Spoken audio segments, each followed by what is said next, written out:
Welcome to the Tuesday stream. Hope everyone's having an awesome Tuesday morning. Hey, Gaming Mind, thank you so much for the lurk. Welcome. Ooh, oh, I'm sorry, guys. Hold on. There we are. Sweet. Hope everyone's having an awesome morning, especially coming off a. Hey, Madame Defarge, how's it going? Especially coming off a, uh, well, for me at least, a long weekend. So it's back to the grind, back to the normal schedule. Yesterday, I got to spend a little bit more time with you guys, which was great. So yes, I was able to stream for quite some time yesterday, but today it's back to the normal, back to the normal schedule. Good morning. Hope you're doing all right.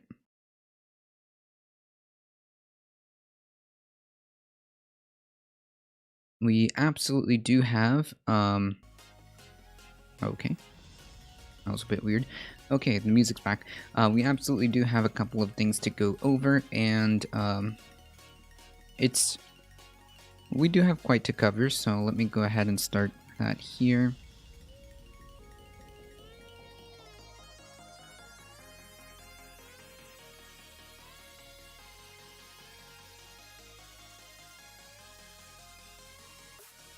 As you guys probably know, if you live in those areas, well, pretty much over, I believe a large portion of the country is currently experiencing a huge winter storm.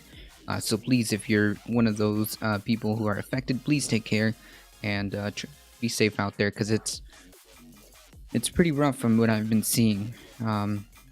As of this time, I believe it's already 11 people who have unfortunately passed away. But at the time of this article, yesterday, at the time of this article, it was 2. This has caused major power outages and very, very intense sub-zero temperatures. 2 people have died in Texas, likely due to below freezing temperatures and power outages, officials say, as unusual winter storms hit large parts of the southern U.S. Authorities reported 2 men were found dead along the Houston area roadways. Causes of death were pending, but officials said the sub-freezing temperatures were the suspected cause. Yeah, I mean, I would imagine so. I would imagine so. Most of the state capital of Austin had no power. Ooh, I mean, it's at this point, I think it was like millions, tens of millions of people were undergoing like rolling blackouts, if I'm correct. It's been absolutely, horrifying. Finally, build the power lines underground. Yes, it's actually a very good idea. Authorities reported the 2 men were found dead in the Houston area, but officials said sub-freezing temperatures were the suspected cause. Most of the state capital of Austin had no power, and some were resorting to sleeping in their cars while running the engine for warmth. That has its own issues, but geez, if that's what like people are resorting to, yikes. Further west, San Antonio was rolling out controlled power outages in order to conserve energy supplies during the overload on demand, and in some cases are only supplying power for 10 minutes every hour. Jesus. That's pretty wild. In the unseasonable temperatures, residents were huddling in multiple layers of clothes indoors as many buildings' heating systems ran out of power or couldn't keep up with the challenge of the cold. Yikes. The huge winter storm dropping snow and ice temperatures plunging across the southern U.S. plain states prompted not only power emergency in Texas, but canceled flights and sparked traffic chaos across the large swaths of the U.S. Texas Governor Greg Abbott deployed the National Guard to check on people and help set up warming centers. Yikes. The state was wrestling with long-lasting blackouts and perilous travel conditions on Monday, as parts of Texas experienced their coldest temperatures in more than 3 decades, were doused in inches of snow. Jeez. I mean, I imagine that, I don't know if this is like accurate, but I imagine that these um, unusual phenomena, weather phenomenon, is a factor. I imagine it must. I mean, anybody, please feel free to fact check me, but I imagine that this is in some way related to climate change. I mean, climate change doesn't mean that everything gets hot, right? Climate change is just that the climate is changing in a very, very fast and unpredictable manner. So, which is caused by man, which is caused by greenhouse gases and all this, right? And pollution and the destruction of ecosystems, which throw off a lot of what would normally be different weather patterns.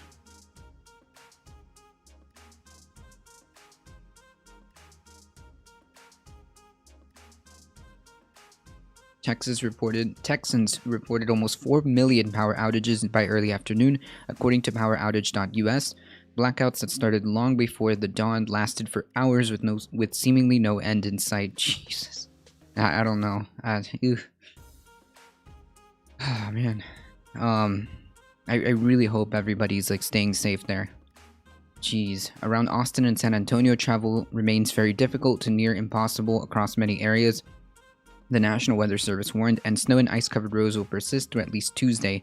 In Dallas, police responded to 234 car accidents on Sunday and another 21 by mid-Monday, more than half of which were major incidents. Yeah, I mean, if you don't have to leave, please try to remain indoors. Oh man, that's so horrifying. Hey Rundo, hey Jesse, hey Richard Warlock, how's it going? We've got nearly a foot last night in Detroit. Jeez.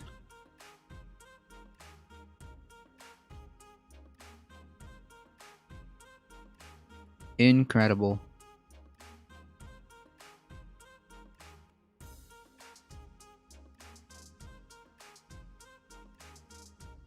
Incredible.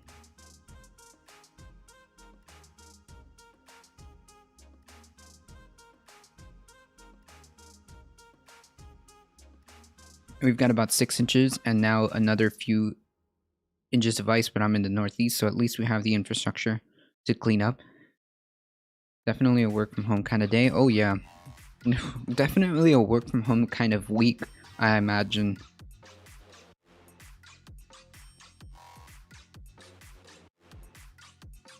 And in Houston, Texas' most populous city, locally based utilities company CenterPoint Energy posted online that customers who are dealing with outages should be prepared to be without power for at least the rest of the day. The Texas electric system is facing an unprecedented power shortage situation due to the extreme winter weather impacting the entire state, including Houston and the region, the company tweeted. Texans' electricity consumption needs have far surpassed the current power generation. I mean, I feel like this is kind of a underestimation. I don't know. I don't want to say an oversight, but like an undersight with how things could potentially go. I mean, wouldn't you want always to have like some type of reserve when it comes to making sure that you have the ability to supply people with power, especially like, in situations like this? I don't know. It seems like it seems like the infrastructure wasn't taken care of, or there was a complete undersight as to what could possibly happen in the future. The Texas electric system is facing an unprecedented power shortage due to the extreme weather impacting the entire state. Oh yes, Texas electricity consumption needs have far surpassed the current power generation. Bitterly frigid conditions and inches of snowfall are both rare in most of Texas, a state known for more hurricanes than nor'easter storms. Jeez. Joe Biden has declared a state of emergency for Texas' 254 counties, and the U.S. president has authorized the FEMA to coordinate disaster relief.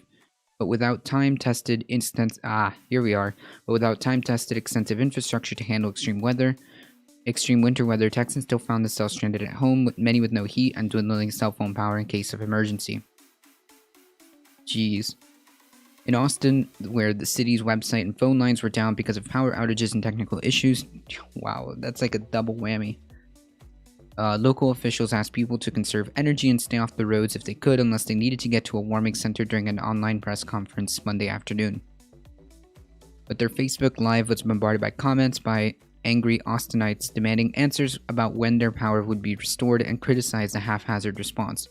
"We're literally shivering watching y'all in our warm homes," one person wrote. "This is so ridiculous. I don't know how much longer I can survive without heat since 2 a.m. I can't go anywhere because we're iced in, and I can't cook anything because everything is electric." Yikes. Jacqueline Sargent, Austin Energy's general manager, told frustrated listeners that the utility was following the direction of Electric Reliability Council of Texas and the situation would continue through the evening and possibly into tomorrow afternoon.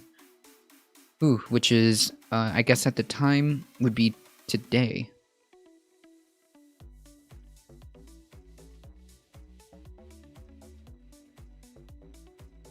I've thought about getting those panels, but apparently IKEA doesn't sell them anymore. Do you feel more like you're on the David Pakman show or the Majority Report set? Oof. That's a good question. I think like the ongoing gag is that actually the ongoing gag is that actually this is that actually David Pakman uses my set. It's the other way around, yeah?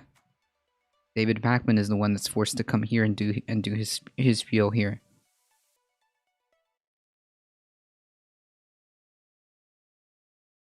And I've always said, and you can clip and ship this. You can clip and ship this. My panels are better than David Pakman's and Majority Reports. Yeah, I said it.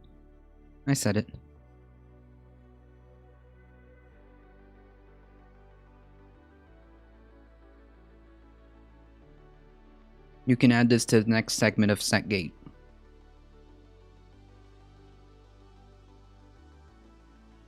My cat wants out. I wonder if I should humor him. No! Liv's gonna say that Texans should die because they don't believe in climate change. Yikes. Well, it doesn't matter what you are. You should never say that.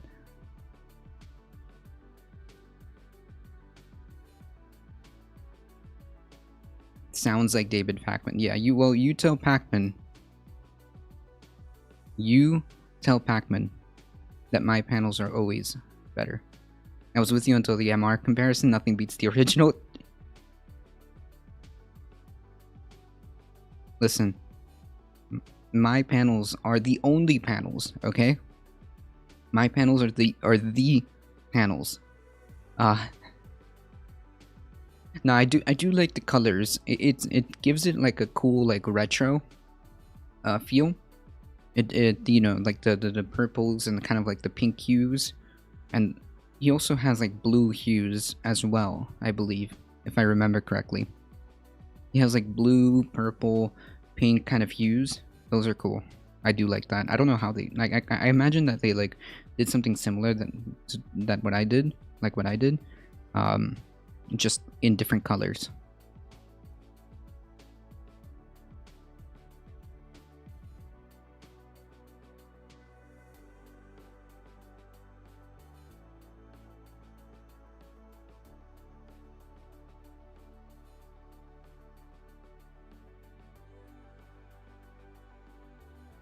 Yeah, no, cats actually really do not like the cold.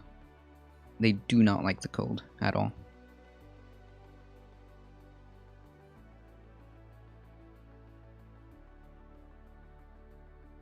By the way, good morning. Hope you're doing alright, Anodyne.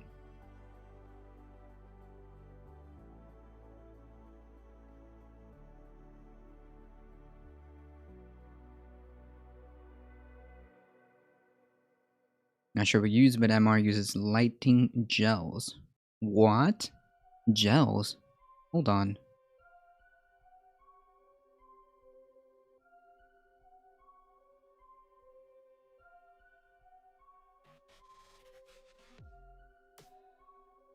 Oh, I see. Huh, that's their secret. Interesting. Okay, I may have to explore these ideas and get really creative. Yeah. He might get lost in snow drifts. Hey, no, poor kitty. Uh-uh. Gels are the color transparency that you put over studio lights. Got you. Yeah. Yeah, I'm looking at it right here. So that's their secret. And yes, I did get this from IKEA, but I think that... Are they... You said they're not selling it anymore? Dang. IKEA panels?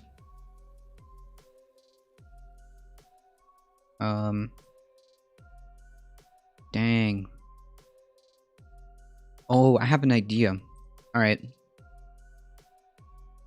Gels diffuse light to make it less harsh. Yeah. I should know that because I use one. I should know that because I should know that because I use one. Shame on me. IKEA.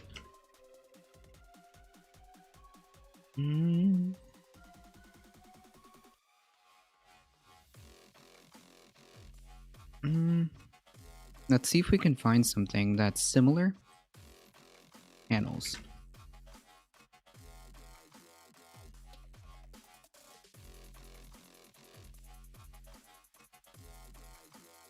Room panels. I should probably search for room panels. I wish I knew. I remember the I wish I remembered the model of these things. Showing matches for panels. Room panels. Yes. Ah, maybe you're right. Maybe they don't sell them anymore.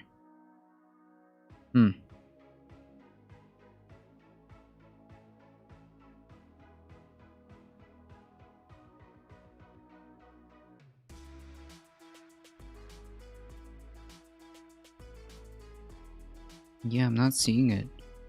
Oh, you know what? Maybe you could search like through Amazon or something like that. I may want to get something like this to get my own twist on these things and give them a little bit more life to them.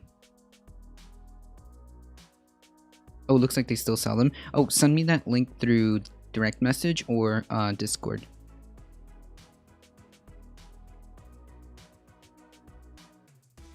Yeah, send it to me DM. Yeah, I like a lot of us, we've had to disable links. So just send it to me in DM or just throw it on the Discord. So what I did is I actually painted these things. So if you look at very cool. I think I might have to get something like this to give it an extra flair. If you look behind me, like you see that light blue? That light blue is actually, if you look behind, is actually black. I painted them black because I originally wanted to make my theme kind of like a black and white theme, but I realized that when I actually look at it from the other side, it gives it a very light kind of gray blue, and I liked it better, so I kind of kept it because like the black and white is kind of like the theme of the logo anyways, so I was like, oh yeah, I'll just make black and white panels. But then I looked behind it and it was like kind of light gray blue, and I was like, oh, I actually like this better. Neat.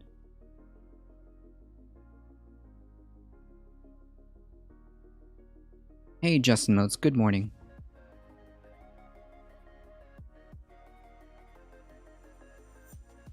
Gotcha. And come on. Oh yeah, these aren't that much.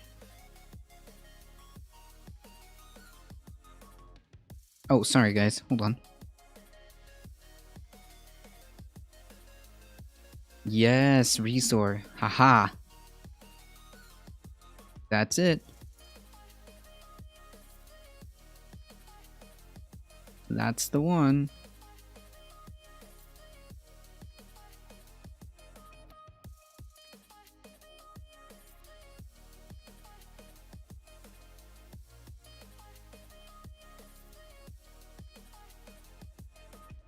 Oops.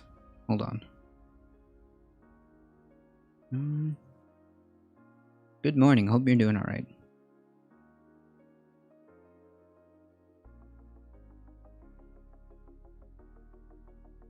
Cool. Yeah, to give it a little bit more flair, I can add some of these things. I didn't know that that's how they did it. I just painted them. Interesting.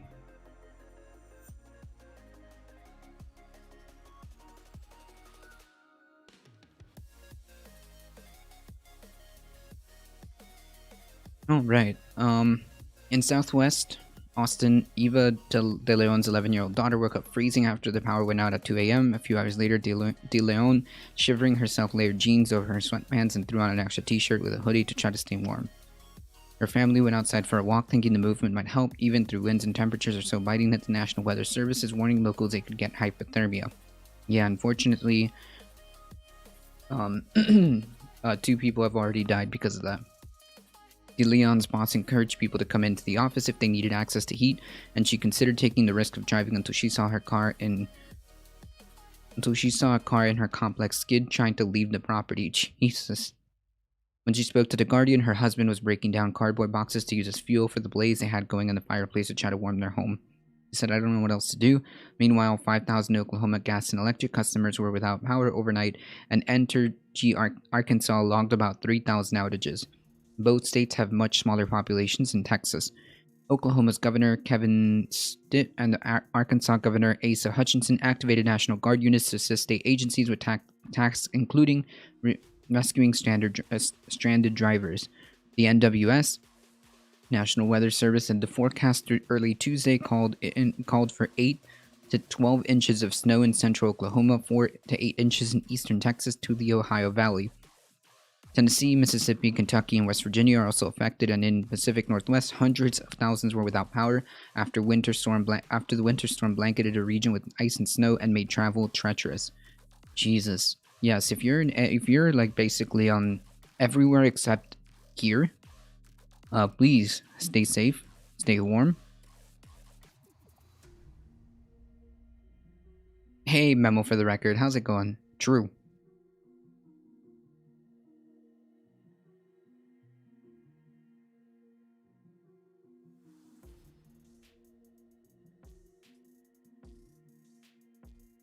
Incredible. I hope everybody's staying safe out there.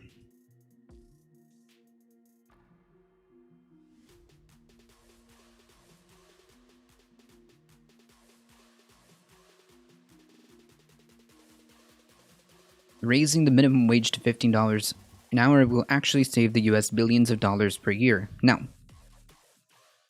I haven't read this, but I'm going to imagine that the billions of dollars are because people won't need because people won't need as much government programs. It will actually save money in the long run. Let's see what they say. In my opinion, $15 an hour is a good step in the right direction, and then move towards a living wage that's kept up with the cost of living. That's just my opinion.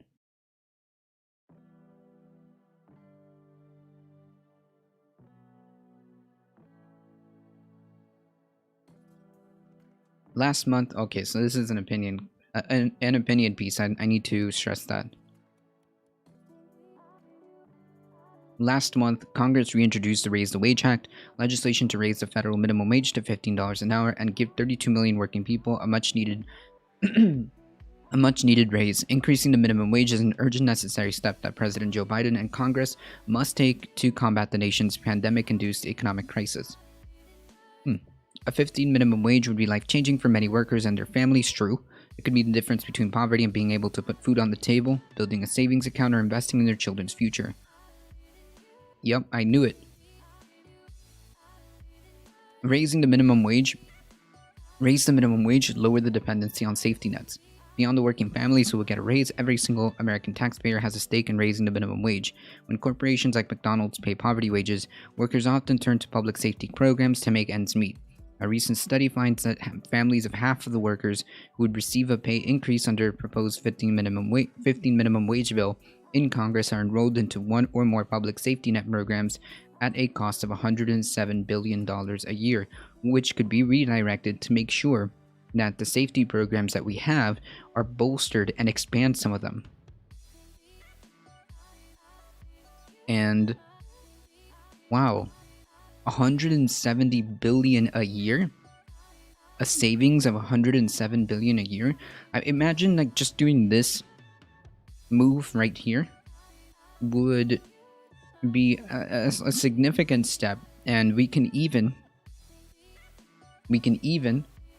say, how about we pour that money into strengthening and bolstering our safety nets to make sure we have something like, for example, this is a great way to fund universal healthcare, right? This is a great way to say, well, we can actually pay for it. We absolutely can. We have methods of reorganizing our priorities to be able to afford this. 100%. God is punishing Texas for mega churches. Oh man.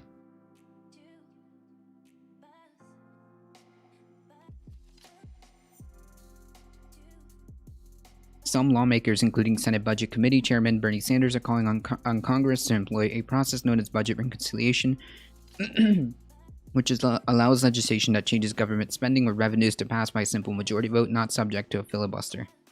One study on the public cost of low wages supports Sanders' contention that raising the minimum wage to $15 an hour could have a measurable savings to the federal budget, a key consideration in determining whether the legislation meets the criteria for moving through the reconciliation process. This is backed up by new research finding that a 15 minimum wage could save the federal budget of at least $65 billion per year.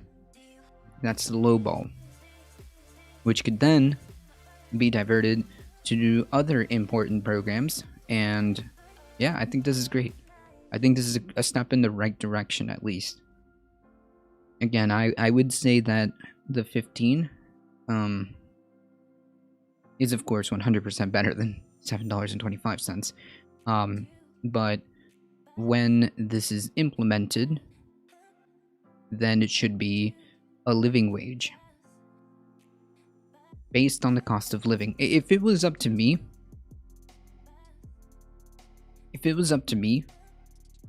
the wages would be based on cost of living in your area. So, for example, if your area is like, I don't know, Florida, in Miami, Florida, if your cost of living is about $2,000 a month, that is the minimum anybody should be paid, or whatever, X cost of living per month, the average of that area. It could be a city by city basis or county county by county basis, and just do living wages based off that.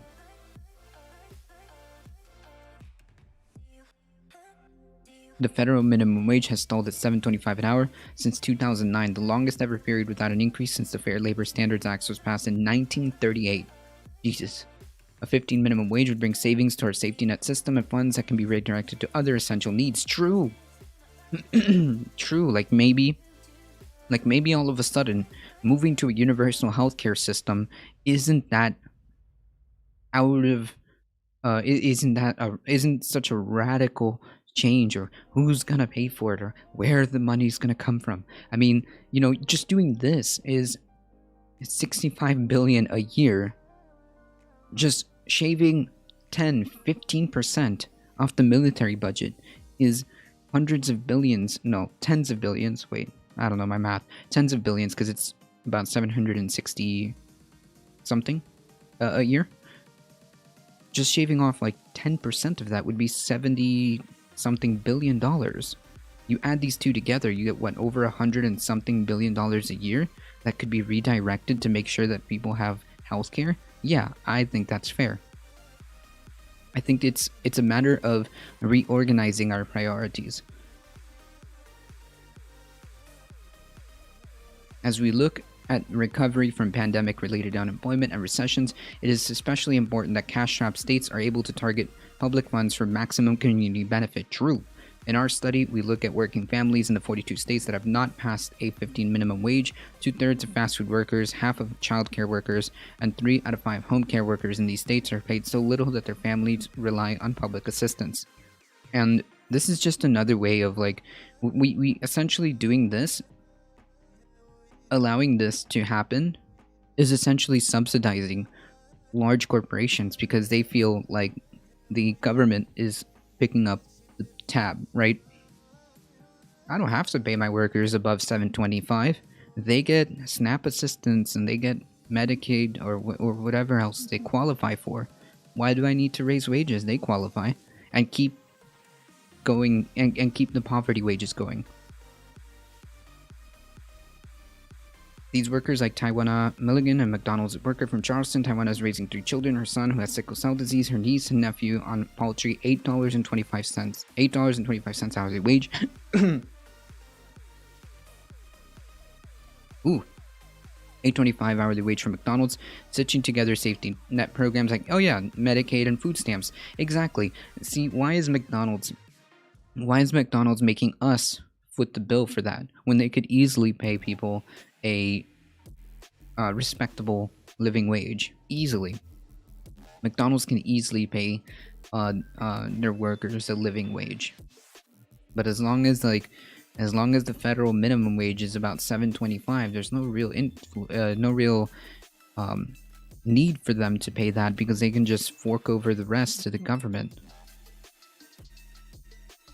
That is unacceptable. Compounded by wage stagnation is the economic and racial inequality the pandemic has laid bare.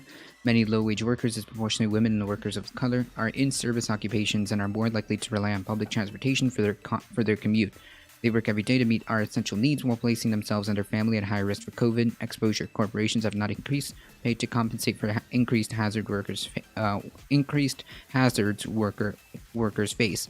Looking at you, Amazon. Looking at you. And the fact that like some of these companies, like they did do like hazard pay for like a total of like what, a couple of months. The pandemic isn't over, and these people are still working. So like,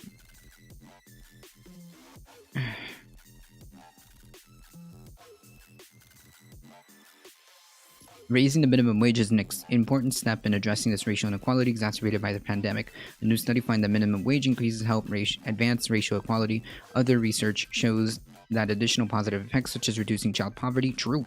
Neglect and improving children's health and adult mental health being true. This effect will also bring budget savings, true. A 15 minimum wage would begin to lift up our nation's working families at a time when they desperately need the most help. When workers and their families benefit, so does the entire community, true. The unprecedented health and economic crisis we're in today demands a bold plan and swift action. President Biden was right when he exhorted, the crisis of deep human suffering is in plain sight and there's no time to waste. We have to act and we have to act now. That is on you, buddy. That is on you. Hopefully, they're able to get the ball rolling on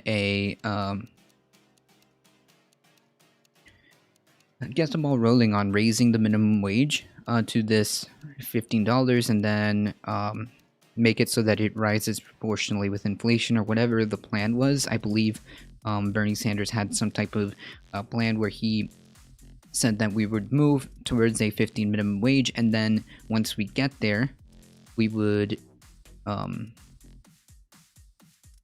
keep it like proportional as cost of living or as inflation rises. I believe a percentage as inflation rises, it keeps raising the minimum wage.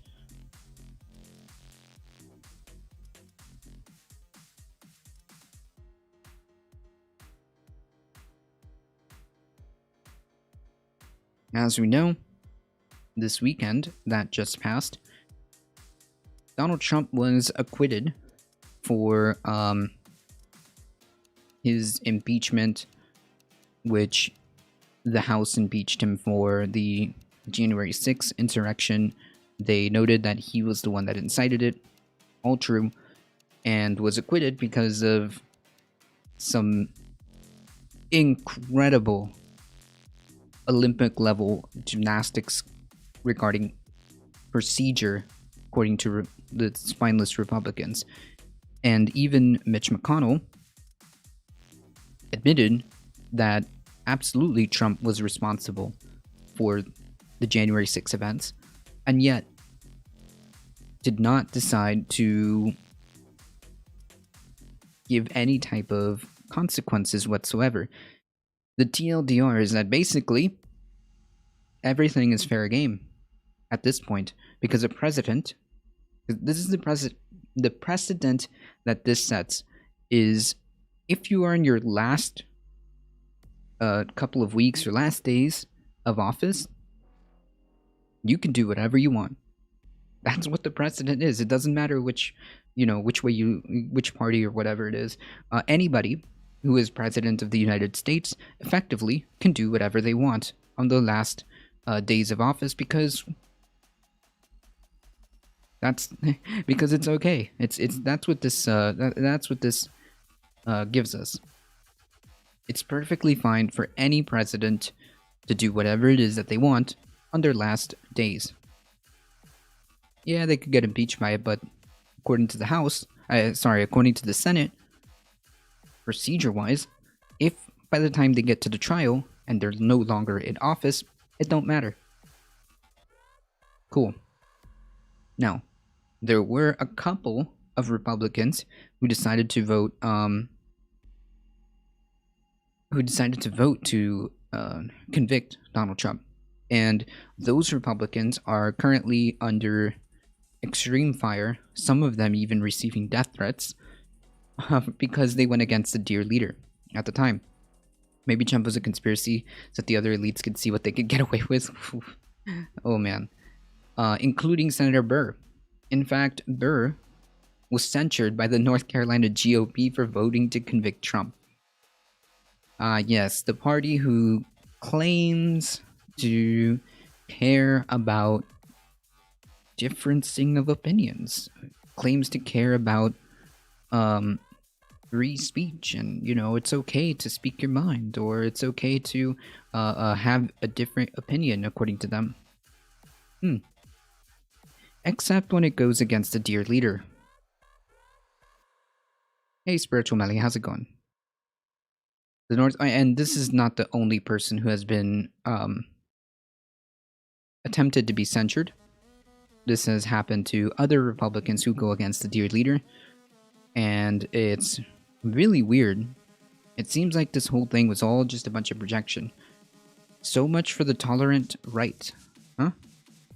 The North Carolina Republican Party Central Committee voted Monday to censure Senator Richard Burr for his vote to convict former President Trump during the second impeachment trial, a move that made him the latest GOP senator to be reprimanded by a state party for siding with Democrats in the trial.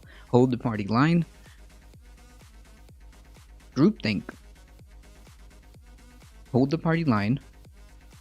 I thought these guys were against groupthink. Huh. That's weird. That's really weird.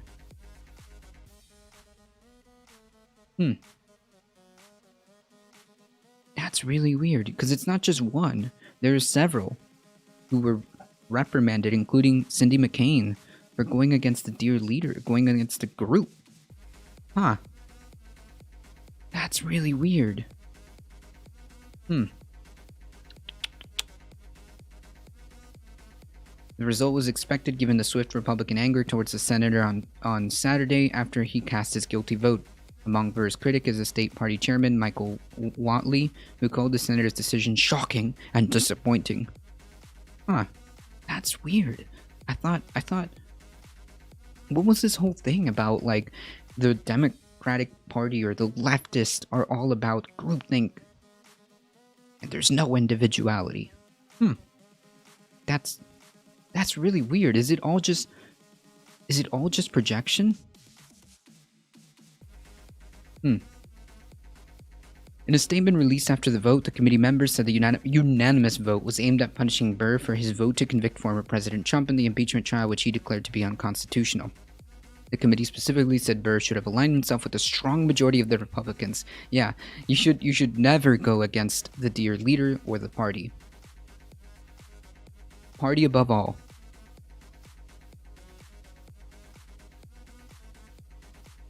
In both the U.S. House of Representatives and the Senate, who believed that the impeachment was unconstitutional.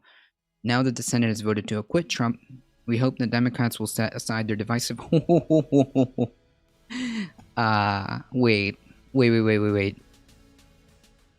Wait.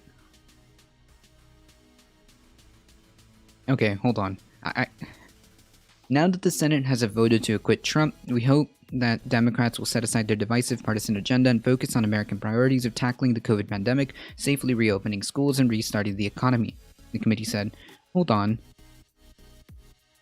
I thought Donald Trump was making built the greatest economy. Despite the pandemic, as he claimed. That's really weird. Also really weird that you're talking about setting aside divisive partisan agendas as you are threatening, well, not threatening, actually attempted to also submit articles, frivolous in this case, articles of impeachment against Joe Biden, and now currently threatening to submit articles of impeachment against Kamala Harris should the Republicans win the House in 2022. That's really weird. It's like you say one thing, but do the exact opposite. Like, that's weird. It's like doublespeak. Hey, Thick Zeke. Day 2 of solidly frozen temperatures in homes that aren't properly insulated for these temperatures and power intermittence. No fireplace, cuz Texas, please send help. Man, Thick Zeke, I'm so sorry. Jesus. I literally did an article about the horrifying conditions that's happening in Texas and in other places in the Midwest and even in the East as well. I hope you're staying safe, Dixie, because from what I read, it's really bad. At the time, right now, 11 people have unfortunately passed away.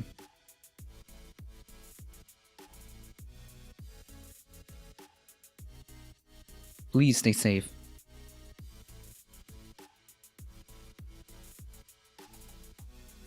To make things worse, yes, people all over Reddit saying things like, suckers voted for fascists, so they deserve it. That's not cool. Whoever is saying that is not cool. It doesn't matter. Like, that's just not cool.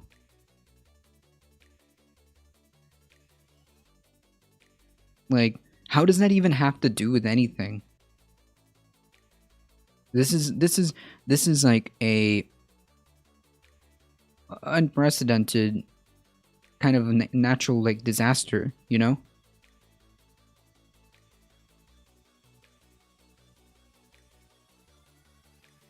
Yeah, there's stories are all over our local Facebook calling out shops that left their guard dogs out.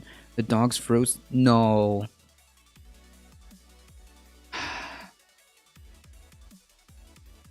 Jeez, Dick Zeke, that is so sad. That's yes, Madame Defarge, that's horrifying.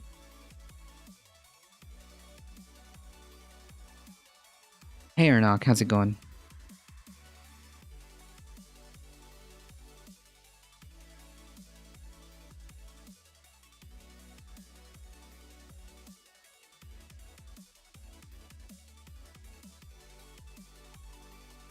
Sleepy but decent, that's good to hear. Jeez, please stay safe out there, Thick Zeke.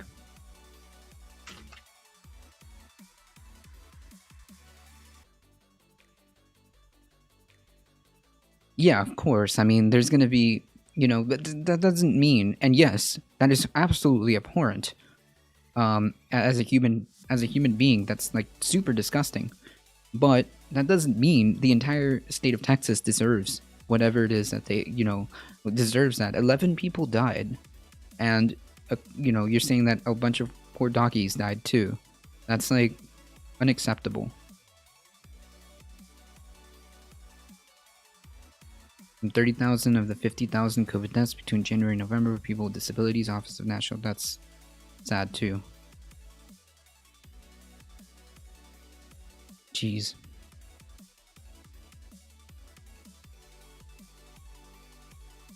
In a statement, Burr said it was a truly sad day for North Carolina Republicans. I don't know, Burr. It seems like maybe that party isn't a party for you. My party's leadership has chosen loyalty to one man over the core principles of the Republican Party and the founders of our great nation. I don't know about that. Absolutely has chosen the loyalty to one man, but the core principles of the Republican Party were full on display. 100%. Maybe you just didn't see it.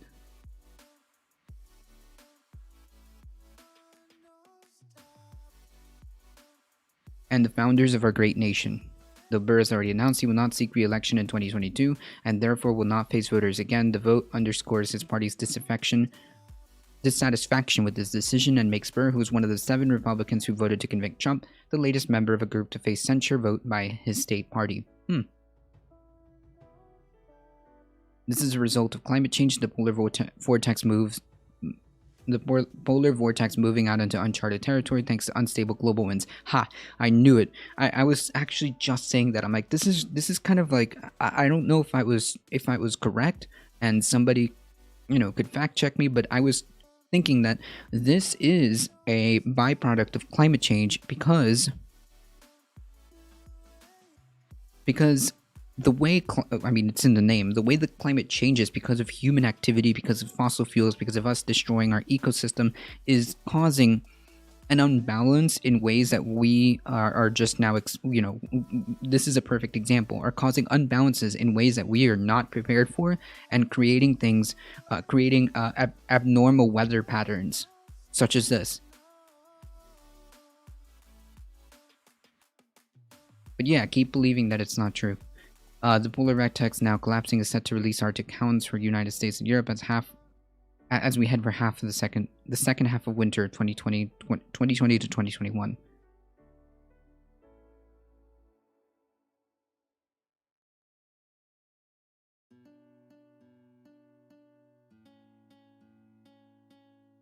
A polar vortex collapse sequence has begun in the late December of 2020 with a major sudden stratospheric warming event of January 5th of 2021.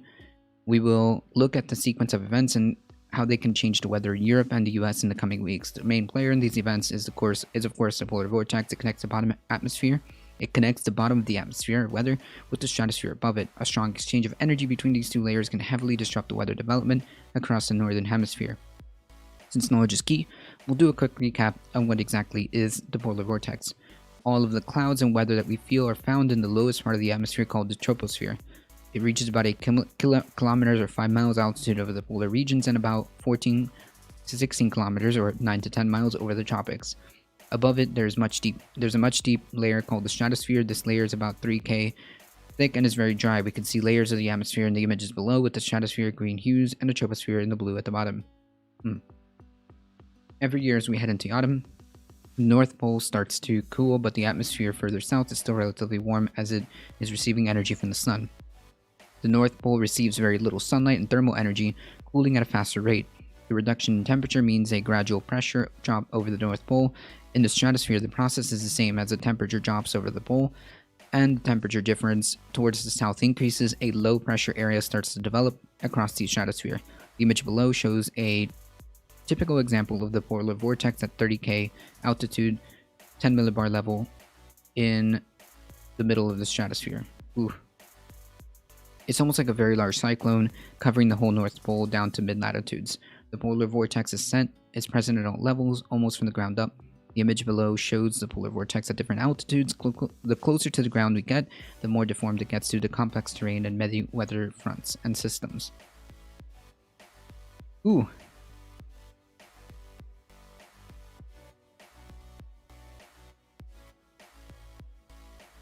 The video shows the 10 millibar level, 30K altitude potential vorticity parameter, which overly simplified means that it shows the energy of the polar vortex. Be aware of how the energy is being taken away from the polar vortex by invisible polar anticyclones having different kinds of power, spinning in the opposite direction.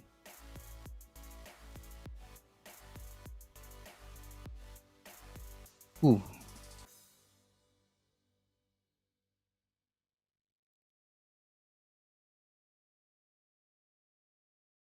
Jeez.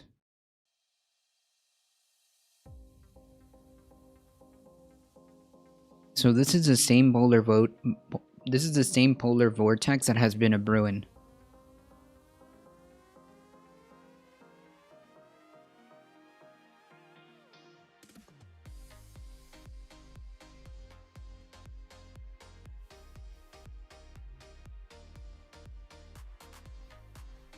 The entire time lapse of what's been happening.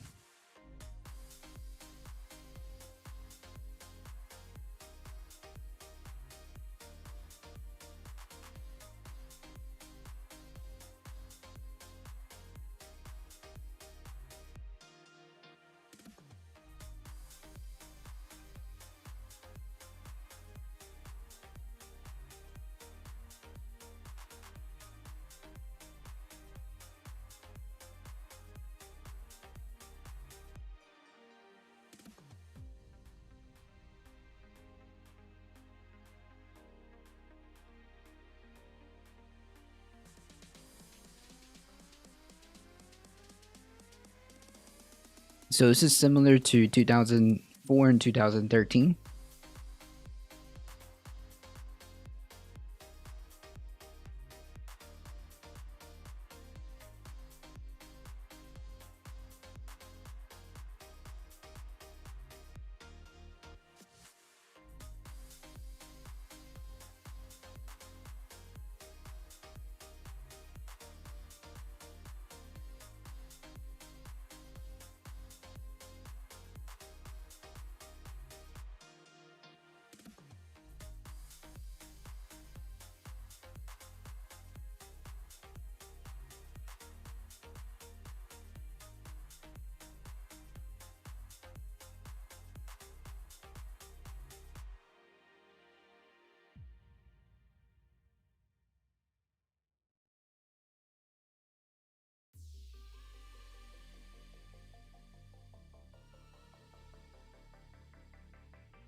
Yeah, so this is a completely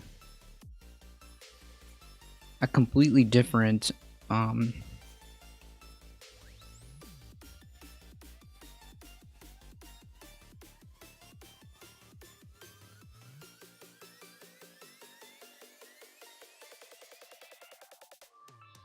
ooh.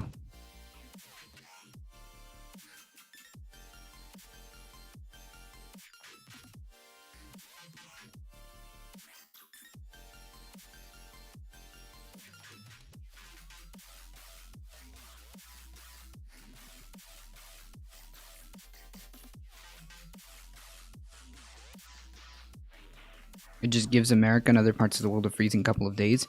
Yeah, okay, so really quickly before I get insta triggered, climate change doesn't necessarily mean that things get warmer. It means that we have unusual weather patterns that are completely abnormal and have effects in places that normally they wouldn't.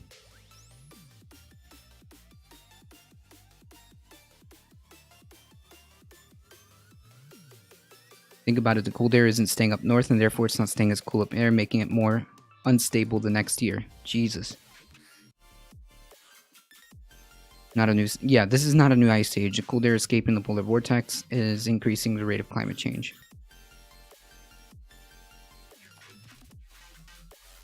Right, but also it's eventually leading to an overall higher temperature. Jesus Christ. So this is what I mean when we attempt to take in this information and really understand just how complex our weather patterns are, because one thing can domino effect into other stuff, like all of this climate change that we're talking about leads to incidents like this. A careless whimper. Even here in Scandinavia, we're having a significant amount of snow. Yeah, we don't have links here. How can we keep this legal? We're talking about climate memes, yes. Like a significant amount of snowfall in so much of the world. Yeah, and the unprecedented part of this is just how this will affect us in the future, right? All of this has domino effects.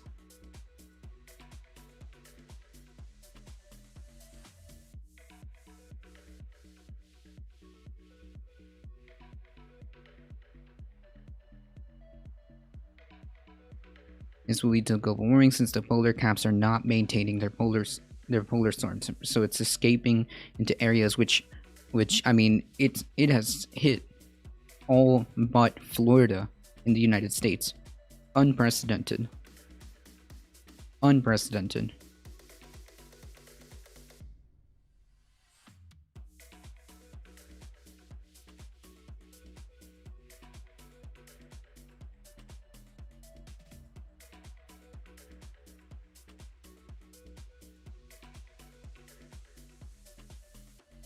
Alright, TLDR.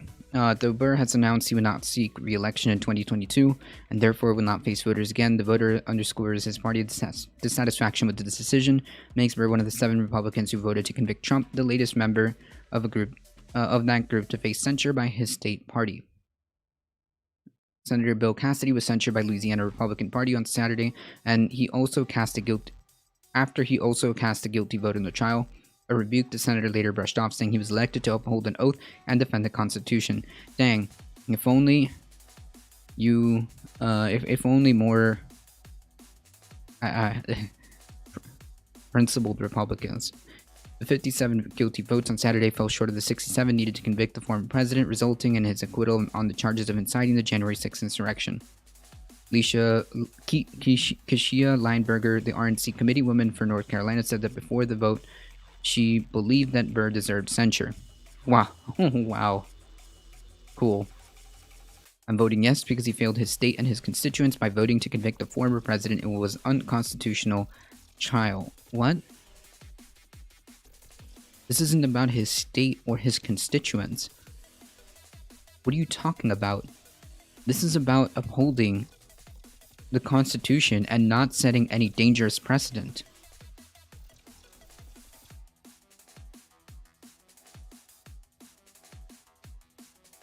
True. Shout out to that one Republican who brought a snowball to Congress once to disprove global warming. True. Hey, another nugget. How's it going?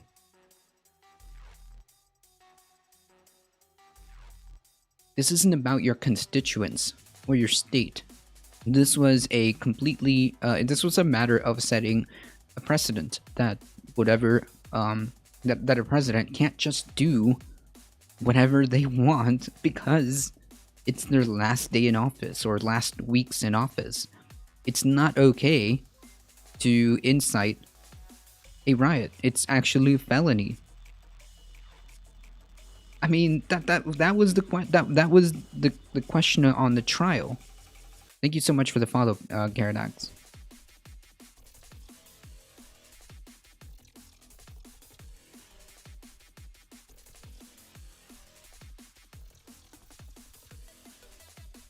People aren't elected representatives unless they represent people. They're all elected liars and cheats. Some, yeah.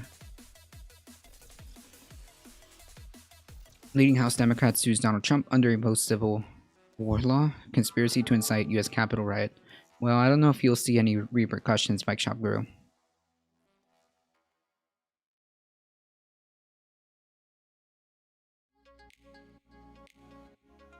Just laugh at any Republican that says the word constitutional. True.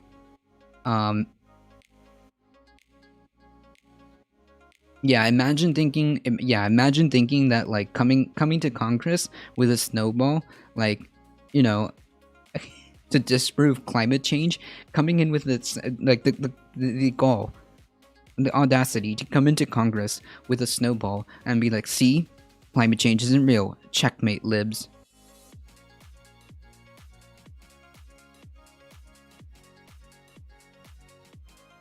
Here's a more friendly website about the polar vortex. Sweet. We'll check that out in a second. A child that even he said was unconstitutional. She said in an email, at the end of the day, America is a republic where we, the people, elect representatives. Senator Byrd did not represent the will of the people, and it is a shame. What are you talking about? Wait, if anything, wait. If anything, he did actually represent the will of the people. The majority of people found the events of January 6th abhorrent. The majority of people believe, to a degree, that Donald Trump had somewhat of responsibility. So, what are you talking about if you really want to make that argument? Byrd said in a statement on Saturday that Trump bears responsibility for the insurrection, adding that the former president used his office to first inflame the situation instead of immediately calling for an end to the assault. True. The evidence is compelling that President Trump is guilty of inciting an insurrection against a co-equal branch of government. True. And the charges rise to the level of high crimes and misdemeanors. True. Therefore, I voted to convict. Wow. I mean, like, there's no denying what happened, right? There's no denying what exactly happened there. And even Mitch McConnell said that Trump absolutely bears responsibility, 100%. But he couldn't vote guilty because of some process, because Trump wasn't president during the trial, which is absolutely the most limp cop-out I've ever seen.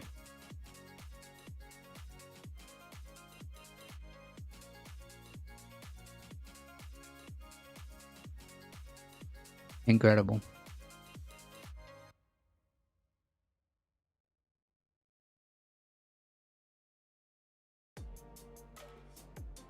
Yeah, Republicans who criticize the quote-unquote left for having groupthink has absolutely zero leg to stand on. Zero.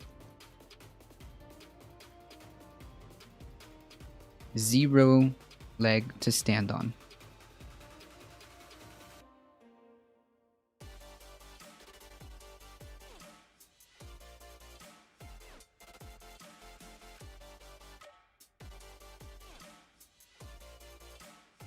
How the polar vortex brings record low temperatures and winter storms. The polar vortex blasts of Arctic air from Canada brought the season's coldest weather to the central U.S. The vortex is forecast to provide frigid weather with a free ride, according to AccuWeather. Senior meteorologist Brett Anderson, as it continues to bring a big chill to much of the Midwest and into the east for most of the week.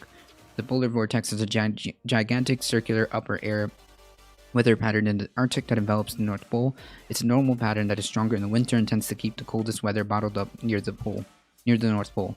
The jet stream usually pens the polar vortex in and keeps it there, but at times, some of the vortex can break off or move south, bringing some unusual cold weather down the US, Europe, and Asia. Yep. A chunk of the polar vortex can slide down over the US. This helps funnel bitterly cold Arctic air over the central and eastern US.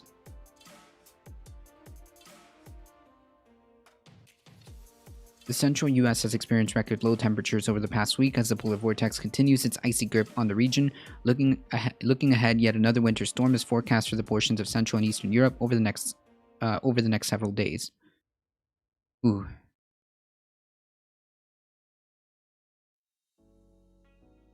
The wind chill index is a guide to help us understand how dangerous low temperatures and strong winds can cause a person's skin to suffer from frostbite. To determine the wind chill temperature on the chart below, locate a relevant wind speed at the top and outside temperature on the right, and you will find wind chill temperatures where they meet. Interesting. That's how they get that. Huh. Weather experts say wind chills can cause frostbite on exposed skin in about 20 minutes. Jeez. Bundle up to beat wind and chill. True.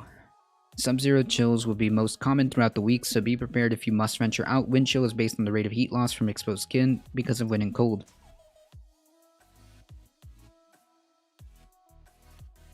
Ouch.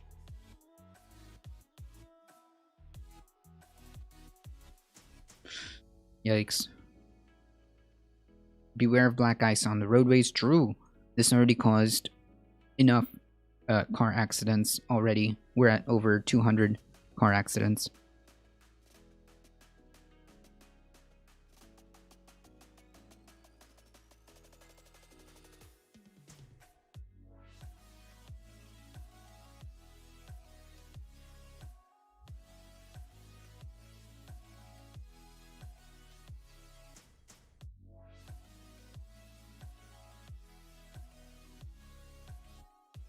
Over 12,000 Israeli residents have tested positive after being vaccinated, among them 69 people who had already gotten the second dose.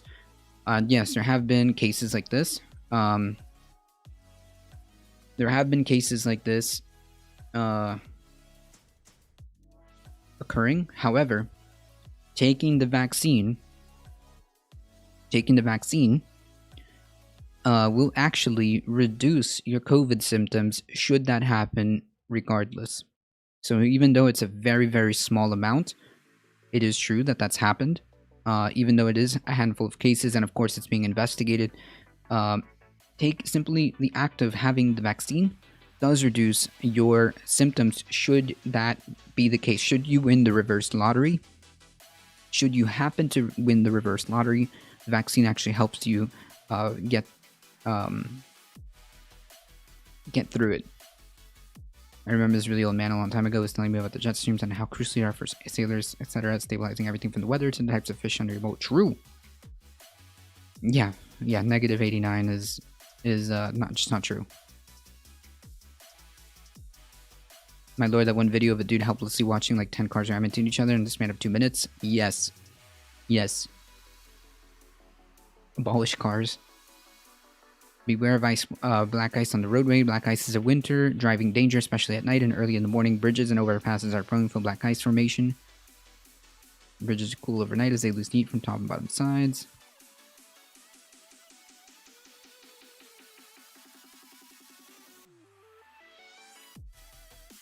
Oh man, I would freak out.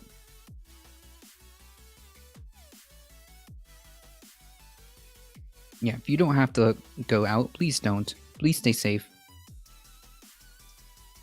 And please be aware that there is heavy power outages around. And so please be prepared for that as well.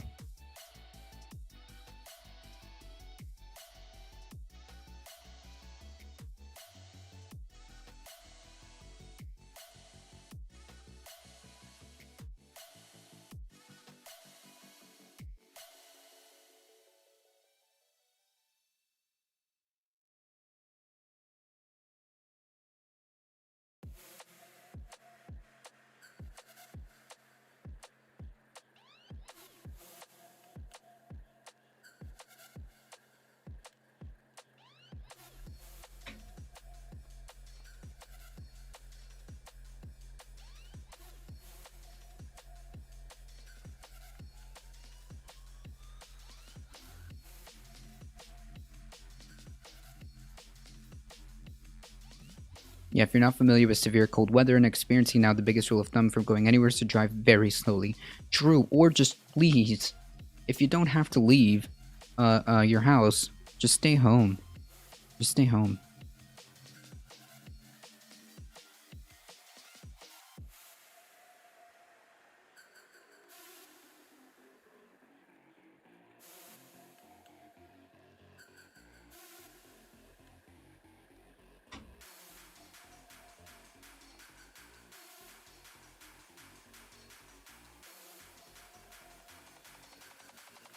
Oh, that one time? Jesus.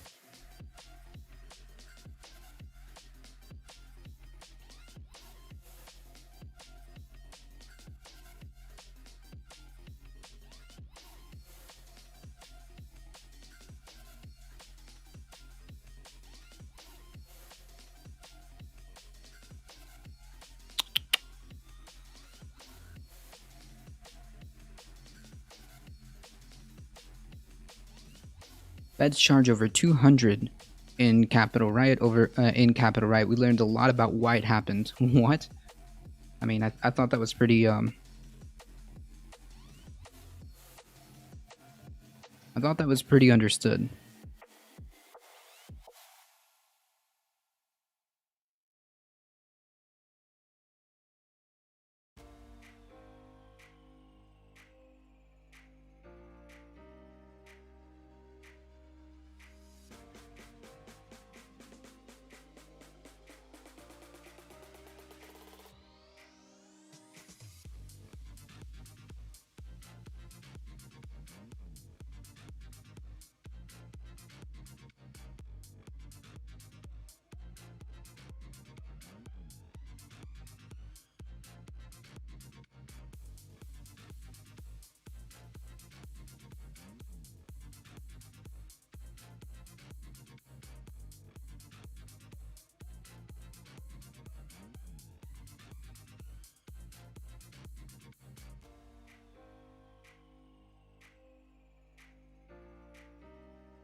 I'm the walrus, I'm the Eggman. Well, I like the Beatles too, alright?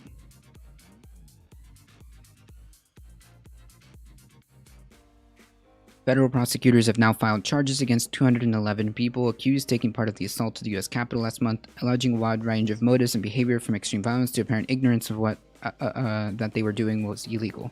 That's not an excuse.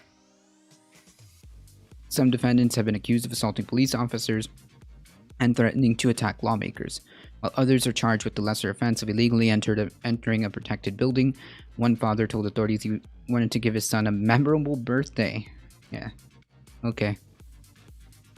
You can tell him from jail. Those charged came from 43 states, with Texas and New York topping the list. Men outnumbered women by 7 to 1, of course. 20 were described as military veterans.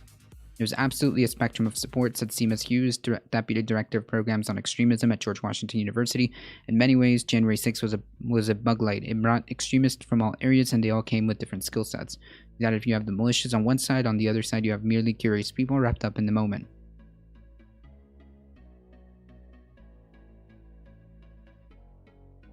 The FBI said nearly 24 had ties to right-wing extremist groups, most notably the Proud Boys. Investigators said, surprise, surprise.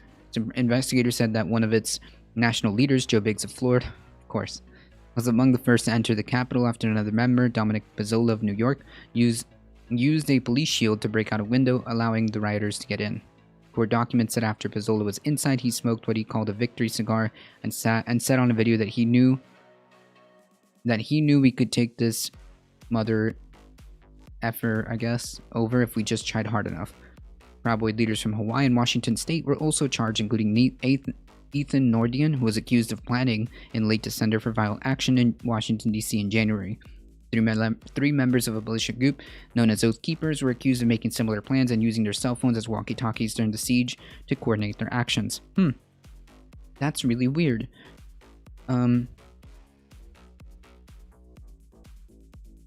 Why would anybody use... Okay. Hey, Alio, thank you so much for the biddies. Good morning.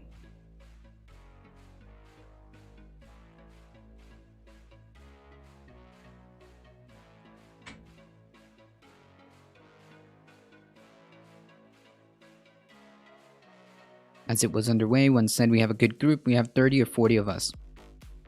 A month... Yeah, so it wasn't just a handful of people. This was clear coordination. According to court documents, a month after the siege at the Capitol, details and arrest warrants and indictments have yet to suggest that the raid was an idea of a single person or group, nor did they specify when the plans were first formulated for storming the building to disrupt the counting of Electoral College for president. The charges against Nordine, for example, say that he and other Proud Boys members were planning in advance to organize a group that would attempt to overwhelm police barricades to enter the United States Capitol building, but court documents don't indicate exactly when such a plan was hatched.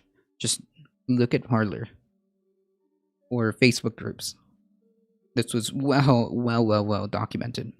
Prosecutors said some of the hundreds who stormed the Capitol were prepared for battle, wearing helmets and tactical gear. At least 4 were seen on video or in photos carrying baseball bats. 22 are accused for assaulting some of the 140 police officers who officials said were injured during the rioting. Jeffrey Sabol of New York was charged with grabbing a Washington, D.C. police officer, dragging him down the stairs, and beating him. The FBI said Ryan Samso of Pennsylvania was in the vanguard of people who pushed over police barricades on the Capitol grounds, knocking down a police officer who hit her head and suffered a concussion. A New Jersey man, Scott Fairlamb, was accused of shoving and punching a Washington, D.C. police officer. Fairlamb's brother is a Secret Service agent. Jesus. Court documents said Patrick McCoy III of Connecticut used a police riot shield to forcefully push against a police officer pinned at a door who cried out in pain. Yeah. No charges have been filed in connection with the death of the Capitol police officer Brian Sicknick, and the FBI has yet to identify the person who planted 2 bombs. Wait. I thought they caught this guy. Hold on, was I wrong?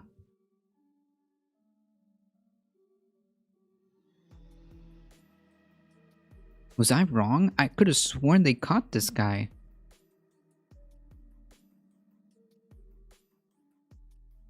Wow. Okay, I'm wrong. I'm 1000% wrong. I could have sworn that the FBI already caught them because they were on video. They were on video planting these devices the day before.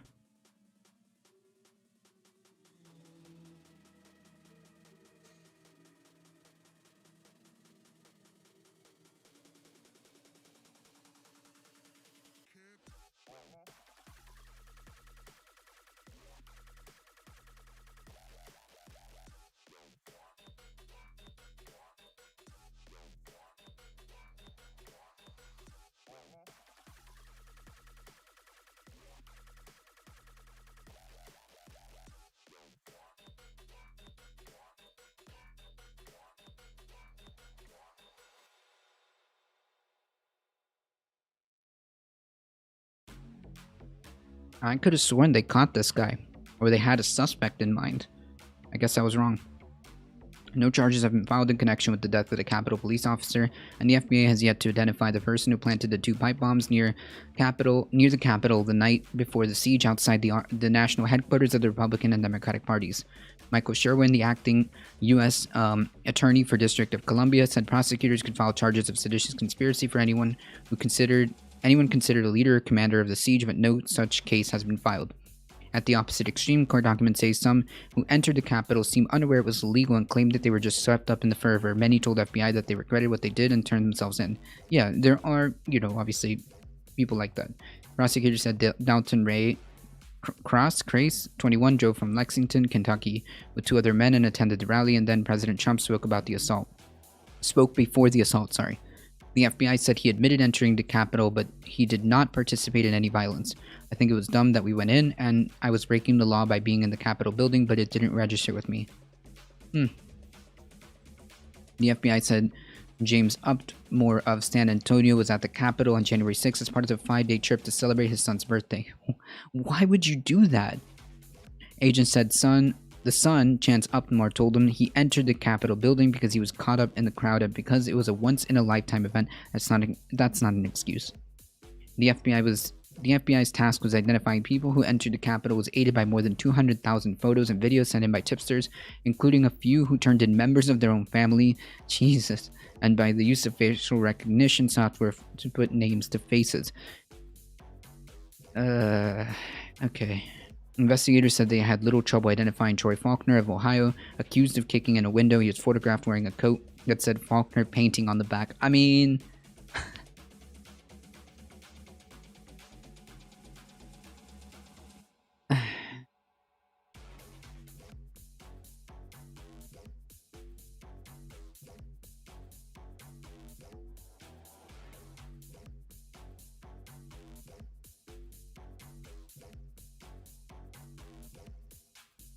Wait, what does this have to do with anything? The flu is almost wiped out at lowest level. Yeah, because people were wearing masks.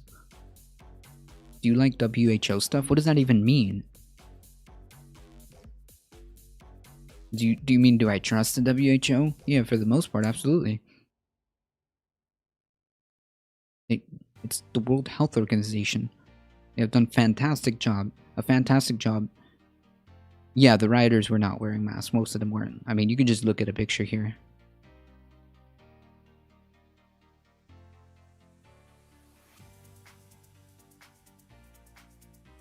This is a classic. Play stupid games, win stupid prizes. And the idea that the narrative that the Proud Boys weren't a part of this or anything like that is absolutely not true. They absolutely were, and there's a lot of leadership there from multiple states there.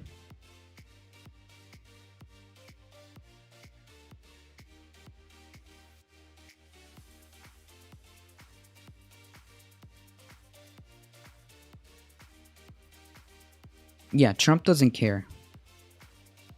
Trump doesn't care.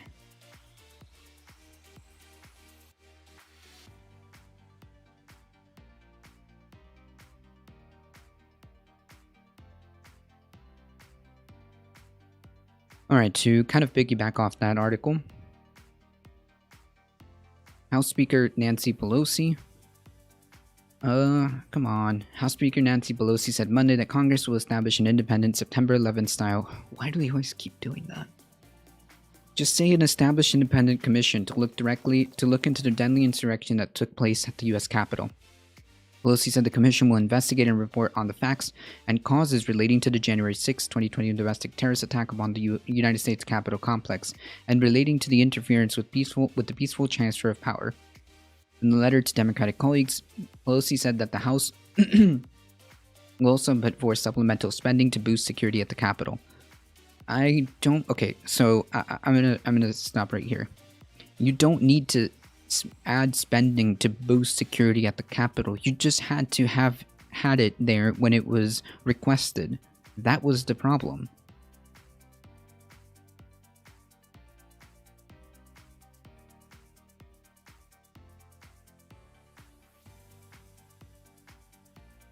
So Trump sends years and gets not even a slap on the wrist, and the people doing his bidding gets charged or whatever. It's just like, yeah, I hope people learn a lesson about this. I hope people learn a lesson about this. The dear leader does not care about you and will use you like pawns, like a pawn. That's all you are.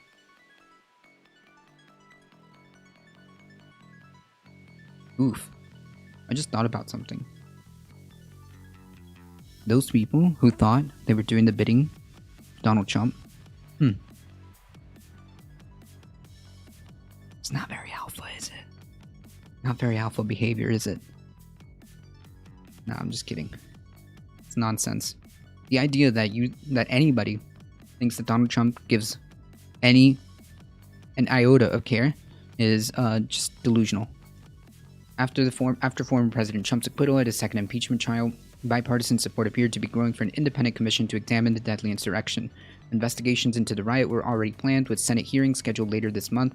In the Senate Rules Committee, Pelosi asked retired Army Lieutenant General Russell Honore to lead an immediate review of the Capitol security process. In her letter Monday, Pelosi said it's clear from his findings in the impeachment trial, that we must get to the truth of how this happened. She added, as we prepare for the commission, it was also clear from General Honore's interim reporting that we must put forth a supplemental appropriation to provide for the safety of members and security of the Capitol. Okay. Again, I think that this was just a matter of them not deploying the resources.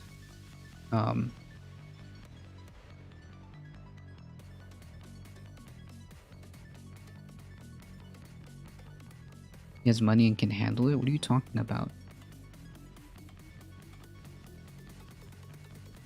Trump has also legal issues? Yeah, supposedly, but I don't see him suffering any responses. What are you talking about? Who brought up the SS? And what are you talking about? Money and can handle it? So that's okay? I'm lost here. I hope, you can clarify that. Lawmakers from both parties speaking on Sunday news show signaled that even more inquiries were likely. The Senate verdict on Saturday, with 57 to 43 majority falling, 10 votes of the 2/3 needed to convict Trump, hardly put to rest the debate about the Republican former president's culpability for the January 6th assault. There should be a complete investigation about what happened. Louisiana Senator Bill Cassidy, one of 7 Republicans who voted to convict Trump. What was known, who knew it, and when they knew, all of that, because that builds the basis so that this never happens again. Well, you should have urged the rest of your party to make sure that never happened again by laying down a precedent that if you do this, you will be kicked out of office. You will never hold office again. You will be essentially yeeted out of the political sphere. This is not acceptable. But your party decided that this was okay. Cassidy said he was attempting to hold President Trump accountable and added that all Americans hear the facts. More folks will move to where I was. He was censured by his party state after the vote. Oh, this is another one who was censured.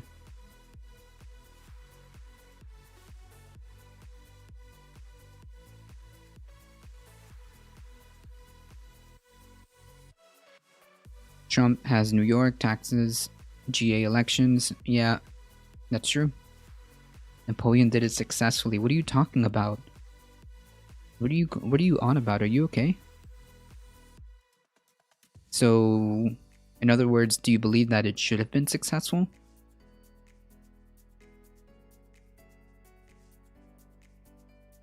An independent commission along the lines of the one that investigated September 11 would probably require legislation to create that would elevate the investigation a step higher, offering a definitive government-backed accounting of events.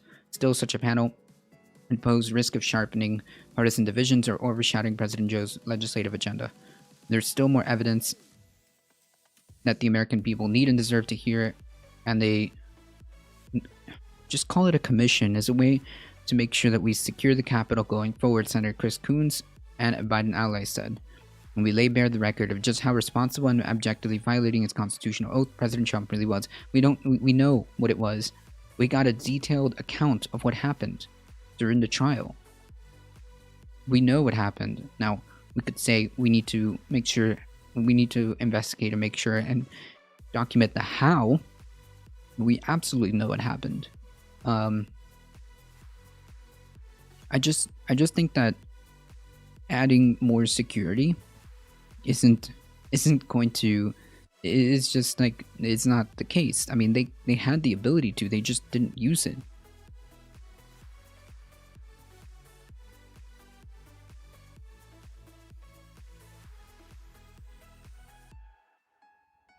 House prosecutors who argued for Trump's conviction of inciting the riot said Sunday they had proved their case true. It also railed against the Senate Republican leader, Mitch McConnell, who others who said they were trying to have it both ways in finding the former president not guilty but criticizing him at the same time. Right. As we went over yesterday, Mitch McConnell admitted that he believed and was convinced that Donald Trump was responsible, and yet did absolutely nothing about it. A close Trump ally, Senator Lindsey Graham, voted for acquittal, but acknowledged that Trump had some culpability at the siege of the Capitol. Again, this means nothing. This means nothing. So you understand that you understand that he had guilt, culpability, and yet you did nothing.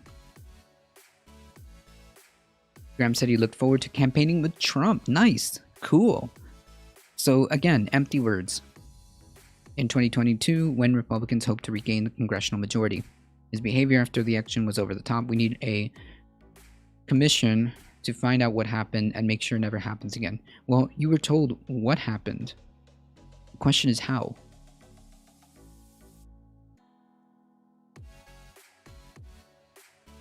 No, they're not saying a 9/11 commission to what happened in 9/11. A 9/11 style commission.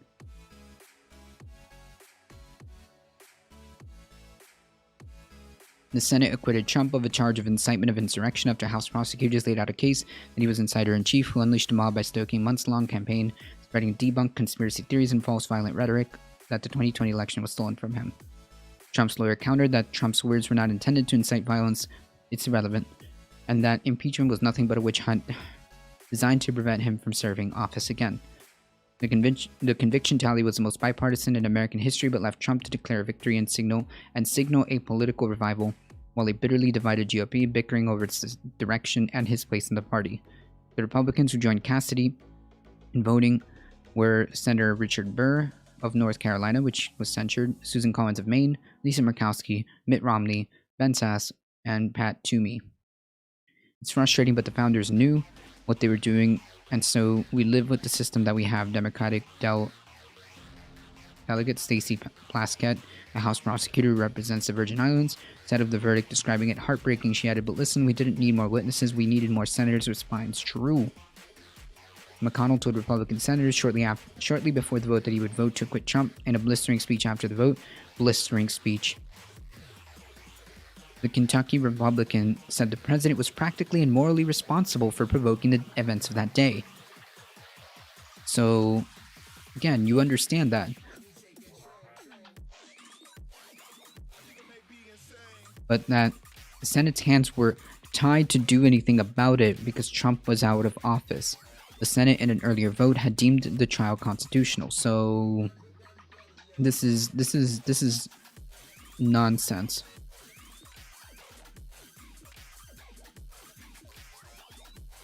I honestly can't believe how many Republican senators are claiming process and technicalities to explain their votes. It's not court. He's not going to jail. He's obviously responsible. At least, well, yeah, he's definitely holds a responsibility. Because they don't care. They don't care. Okay, this is a very cheap cop out. And this is what you do. I mean, at least in a real court of law. But this is what you do when you don't have the counter arguments. You do whataboutism, and you attack the process.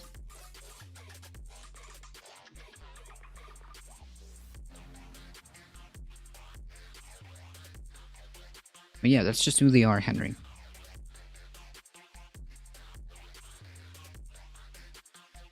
It was powerful to hear the 57 guilties. It doesn't matter. And it was puzzling to hear and see Mitch McConnell stand and say not guilty, and then 3 minutes later stand against it. He was guilty of everything. Yeah, like, okay. This is, you want to talk about, like, doublespeak?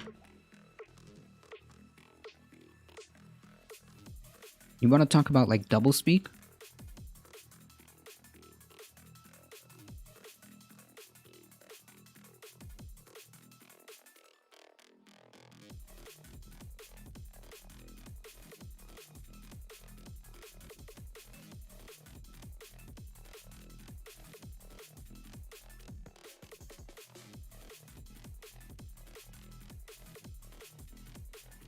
Timing is everything, seemingly, for their successful conspiracy to save their King Trump from a successful trial. Yeah, there's actually truth to that. In fact, Mono brought that up yesterday, where Mitch McConnell, at the time was Senate Majority Leader, delayed the trial just enough, and then just enough to give him the cop-out technicality to be like, well, actually, he wasn't in office when the trial happened. So our hands are tied. Timing is everything. You're right.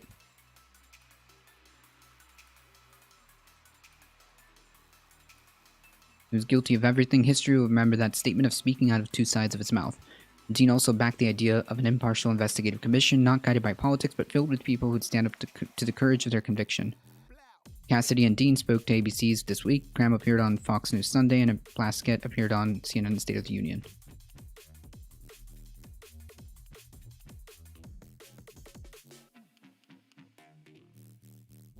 Okay.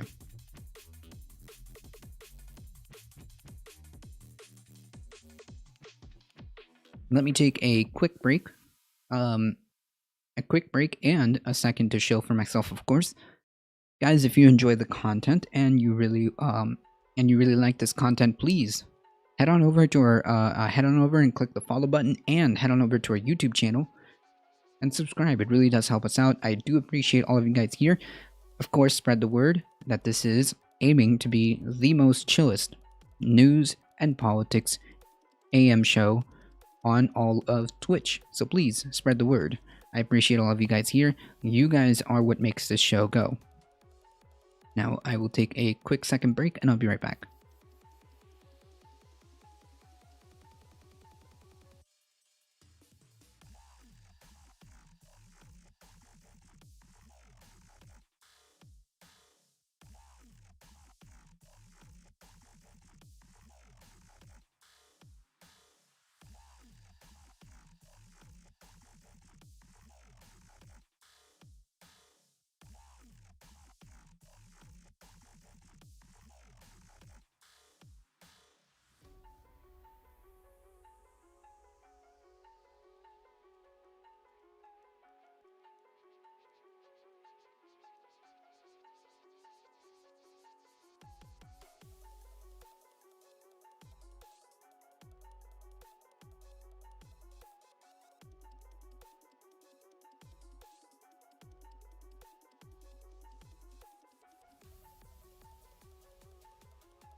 All right. Biden-Hill Democrats plan to unveil new immigration reform that's built this week. The proposal is expected to include an earned pathway to citizenship for 11 million undocumented immigrants and expand the refugee resettlement program. The Biden administration and Hill Democrats are expected later to release an immigration reform bill. Multiple sources familiar with the planning tell NBC News. The legislative text of the U.S. Citizenship Act of 2021 will reflect the immigration priorities that Joe Biden unveiled in his first day of office. His proposal includes an earned pathway to citizenship for 11 million undocumented immigrants, expands the refugee resettlement program, and deploys more technology to the southern border. There are additional protections that are being considered in the legislation, such as asylum processing in home countries for minors, expanded benefits for Dreamers, and expanded benefits for Dreamers, and ending the public charge rule. While previous attempts at massive immigration reform have failed under both Republican and Democratic administrations, the Biden White House has signaled support for breaking the legislation into pieces. As a potential secondary path, lawmakers would work to pass bills legalizing farm workers and Dreamers right away, and then move towards a more expansive overhaul. The main objective officials and advocates say is progress. If certain parts of the bill become building blocks, that's fine, said Maria Elena Hincapié, Executive Director of National Immigration Law Center. Some parts of Biden's immigration reform have already have vehicles to move separately and faster through the House and Senate. Senator Robert Mendez, the New Jersey Democrat, is leading the legislative push in the Senate. This plan is not only about fixing our broken immigration system, but building one that reunites families, bring the undocumented community out of the shadows and on a path to citizenship, stand up for human rights, and address the root causes of migration, and includes a smart border security strategy. Okay. I don't know why we would need to spend that much money, but okay. I do agree with some of this. Representative Linda T. Sanchez, the Democrat from California who is spearheading the legislation effort in the House, said many people are relying on reform. From our dreamers to service workers and farmers pulling us through this pandemic, there are many relying on this reform for us to fail. I look forward to working with with President Biden as well as my House colleagues to finally make our immigration system more functional, true, fair, and humane. True. Biden has already signed a raft of executive actions reforming targeted immigration, rolling back Trump's efforts. So far, the most he's done is roll back some of the more harsh stuff. Please keep in mind, also some of the bedrock or some of the not bedrock, but the laying foundations, were indeed put by the Obama administration. So he's got a lot to fix here if he wants to address immigration. I believe that we need far more resources in getting asylum seekers processed, making sure that we have judges and lawyers and all of that, whatever it is necessary to do asylum cases. We also need to essentially stop this abhorrent conditions that are at the southern border. Just full stop. This is what's happening down there is not okay in any way, shape, or form. And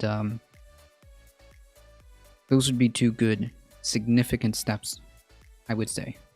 And the path to citizenship to the 11 million plus immigrants who are already here, who have already been here for years contributing to this country, absolutely should have a path to citizenship. And so goes for the Dreamers. I don't see why that would be a problem. I think it should be done. So we'll see. We will see. We will see.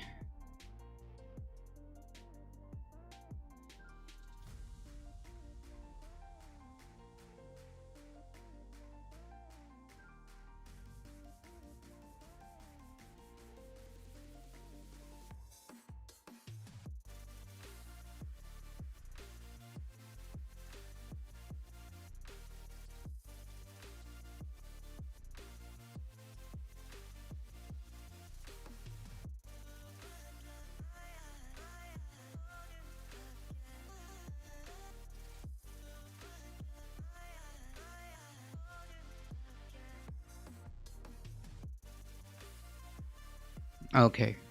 Oh no, never mind. I went over this one.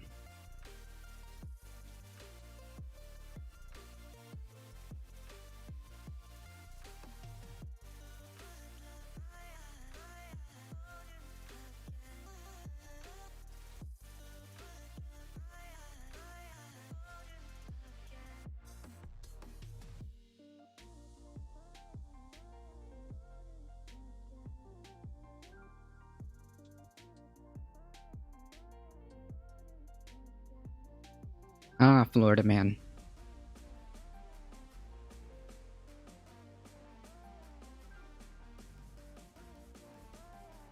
But the Republicans will fight Biden on every bill. True.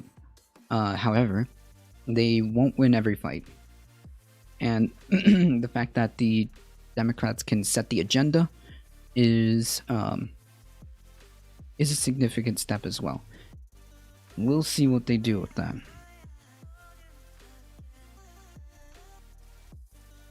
COVID wars launched DeSantis into a GOP top tier, because that's what it takes. The Florida governor clashes with the media and reluctance to embrace coronavirus restrictions are fueling conservative chatter about a 2024 presidential bid. Yeah, that's what gets you. That's what gets you the That's what gets you all the buzz in terms of the GOP. Ron DeSantis still continues to draw national scorn for his stewardship of Florida's COVID response. Critics took referring to the governor as Death Santis, true, for his resistance to restrictive measures. With that very blowback marked by predictions of doom and widespread criticism for being divorced from science, true, has made DeSantis ascendant in the GOP. His position is strengthened among GOP grassroots and elites heading into 2022 re-election in Florida. Ooh, re-election in Florida. Okay. So, what the heck? Why is my computer restarting?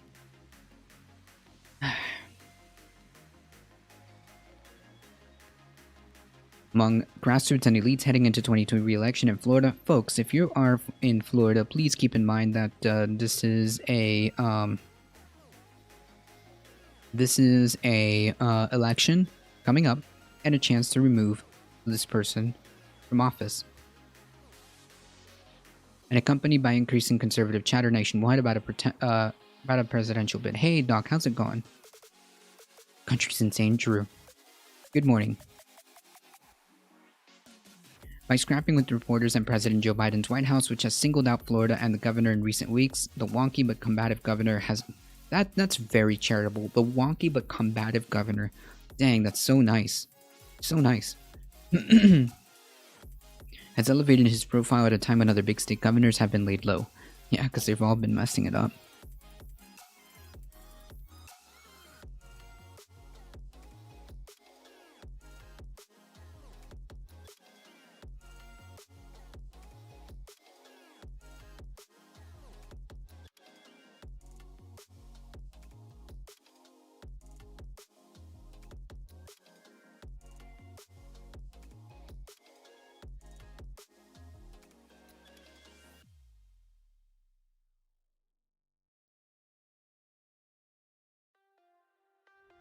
With the COVID death count cover up consuming New York Governor Andrew Cuomo, who's also just as bad in terms of like his handling. It was and a pandemic-related recall effort haunting Governor Newsom. Republicans are embracing DeSantis as a red state exemplar, pointing to rates of COVID deaths, vaccination, and employment in the most populous blue states. Yeah, so this is I've seen this like meme going around.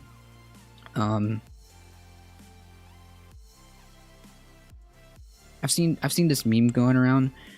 So just to be clear, Florida did marginally better despite Ron DeSantis, not because of him. Despite. During the initial wave of the pandemic, local governments from Miami-Dade and Broward took the lead and did the shutdowns weeks before DeSantis even attempted to do or address anything. Weeks. And that led to better outcomes. So that was the leadership of Miami-Dade County and Broward County, the two hugest counties in Florida, to take matters into their own hands, which led to a better outcome. It's not because of DeSantis or any of his policies. I just want to make that clear. It's despite. And even then, we aren't doing so great. We aren't doing so great.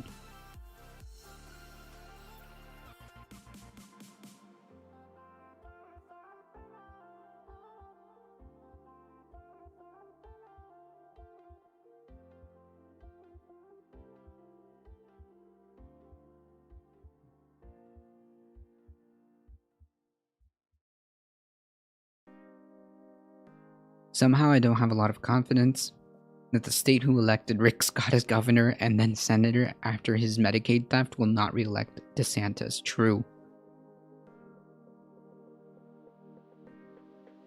Ron DeSantis is having a moment with conservatives, said Josh Holmes, and top advisor to Senate Republican leader Mitch McConnell.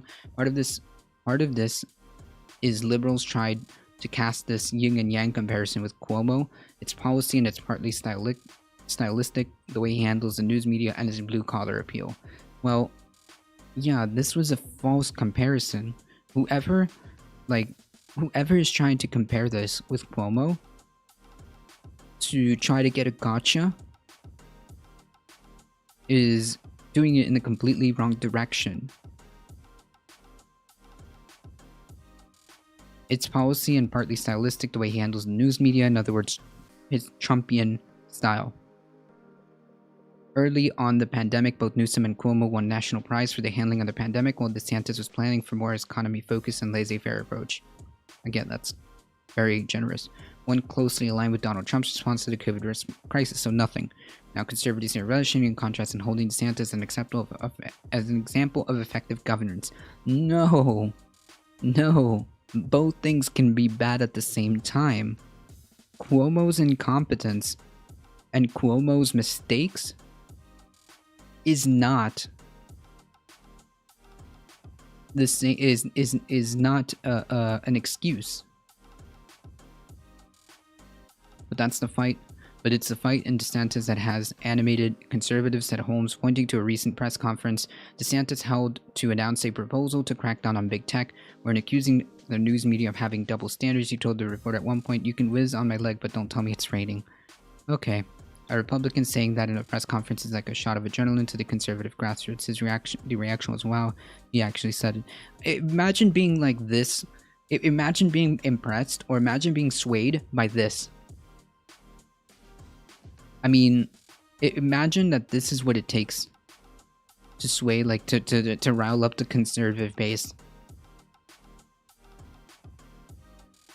Imagine this being, like, what sways the conservative base. Holy crap. It's good to know that they're campaigning against another governor of another state. Yeah, like, this is like, completely, like, whoever was, perpetuating the I guess the narrative that, oh yeah, Cuomo and versus DeSantis or whatever is completely, like, misguided or naive into thinking that that would be a good idea. Both states did horrifying policy. It reflects in the numbers, as we see. I mean, the numbers don't lie. We see New York was, and it continues to be, blasted by this thing. And so is Florida. The only reason Florida is marginally better than New York was despite Ron DeSantis' policies. Not because, despite. And again, you can even see it. The sad thing is, it probably won't know. It does work with Florida voters. It does. I mean, like, you could see,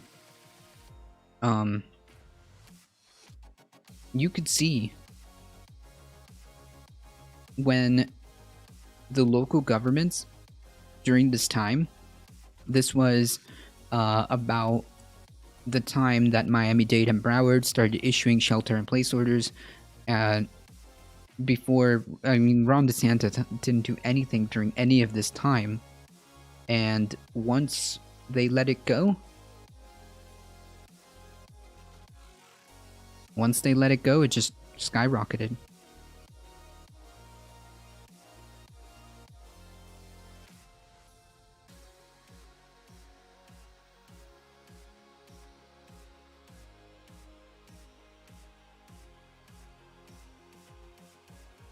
You could see the same thing. New York was one of the first hard-hit states, so as soon as they started doing lockdowns and being serious, great, all of this, and then all of a sudden, poor policy decisions.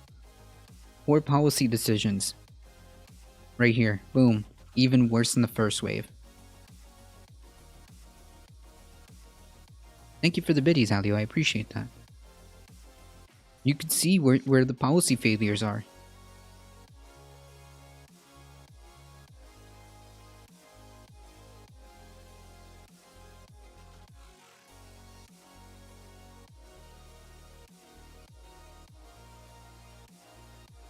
And the idea that, oh yeah, Florida's doing, like, marginally better per capita or whatever, I mean, if you look at the numbers, we're not that much different.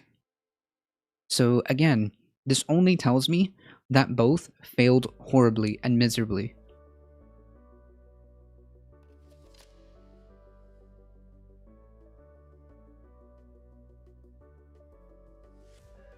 DeSantis is still relatively unknown among a broad base of GOP voters, according to early nationwide polls of the 2020 Republican race, shared privately with Politico in a hypothetical race against a crowded field. DeSantis is in the middle digits, well behind Ted Cruz and former Vice President Mike Pence, who received about a third of the party votes right now. In Florida, recent polls of Republicans showing with higher net favorability ratings than Donald Trump.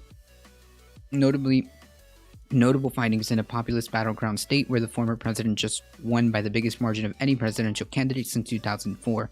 Those numbers also suggest DeSantis is more popular than the state's two senators, Marco Rubio and Rick Scott, both of whom have presidential ambitions as well. He flies by instinct, not by instrument. He's a natural. Oh man. Ooh. Yikes. Said Ryan Tyson, a top Republican pollster whose recent survey for a private client shared with Politico showed DeSantis edging Trump in popularity among Florida Republicans. A loner with a few close allies and relaxed backslapping style of retail politician, DeSantis doesn't have a pollster or paid political consultant. For a GOP base that wants Republicans to fight the news media, confront liberals, and defy scientific experts, DeSantis is hitting his stride. True. True. And the sad part is, like, this is what gets you popular in this party. DeSantis is hitting his stride according to one of the nation's top Republican pollsters, Tony Fabrizio, who has worked for both Trump and DeSantis in 2020 and 2016 respectively. Any serious handicapper would have to put DeSantis in tier 1 for 2024, and tier 1 is not that big. He said Fabrizio puts the governor in the same class as Pence and Cruz, even though they're far better known at the moment. Representative Charlie Crist, Democrat of Florida, a former governor who's mulling whether to run against DeSantis, said the governor needs to find an answer for hiding COVID data to align with the spin from the Trump White House. The fact is, 30,000 of our Floridians have died, and it's nothing to brag about. Recently, DeSantis' administration has refused to release data on a new COVID strain that's at the center of travel restriction dispute with the White House. So again, just to be clear, the White House isn't targeting Florida because it's Florida. The White House is targeting, or mentioned as a side note, that travel restrictions could be put in places like Florida because the spread of the new strain is more prominent in Florida. That's why. Lies by instinct is a clear Trump comparison and will work. Yeah, absolutely. In response to his critics, DeSantis has counter-accused them of elevating the work of a conspiracy theorist who publishes false information about Florida's death numbers. He has fought with reporters over mask wearing and the state's vaccination efforts. He also notes that his resistance to closing beaches wasn't the disaster. I'm having all kinds of dyslexia today. Jesus. Wasn't the disaster critics predicted, and the forecasts of overwhelmed hospitals never happened statewide, and schools have been operating without community spread, even though a teachers union sued him for opening schools, and he boasts that he was among the first governors to reserve vaccines for those over 65 years old. It's not. Okay. DeSantis is also quick to note that Florida's death rate is 27th, below every large blue state except California, where deaths are ticking up at a faster rate in recent weeks. What we showed in Florida is that you need to lead. I got a lot of blowback. A lot of that was BS, quite frankly. DeSantis still political after a recent event in Miami. We led on schools. We led on putting people back to work. We would not have had the Super Bowl in Tampa if it was not for me. Oh. Yeah, which, by the way, those Super Bowl parties are going to be quite the spike, I imagine, soon.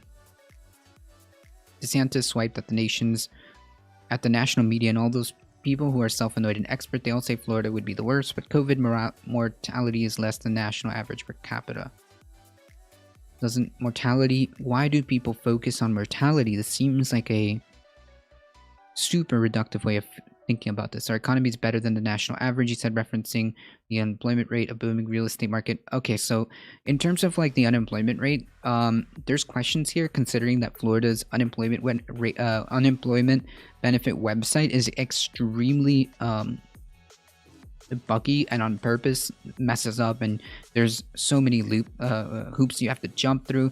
So the idea that, I don't know about the unemployment rate, because everybody who would qualify for unemployment aid is not getting it. A booming real estate market and higher than expected tax revenues. Asked if negative press coverage fueled his popularity among Republicans because so many conservatives distrust the media, DeSantis' answer was certainly 100%.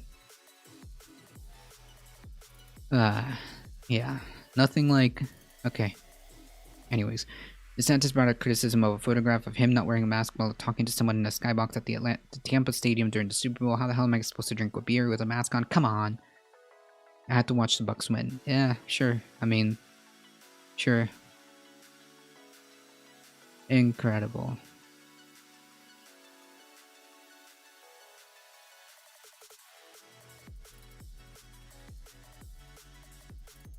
DeSantis' appeal was apparent at a recent White House Republican rally where mere mention of DeSantis and that DeSantis' name led to cheers, while the crowd was essentially silent at the mention of their own governor, Greg Abbott. Neither governor was at the event. If they're not saying Trump in 2024, they're saying DeSantis, and more they're saying DeSantis, said one Texas Republican official who did not want to be on record playing up the potential Abbott rival. Yikes. Joanne Fleming, a Texas conservative and executive director of the Grassroots America Group, said Abbott's policies were too hard on mom and pop stores but let the big box stores stay open. That rubs Texas the wrong way. Yeah, it's not a...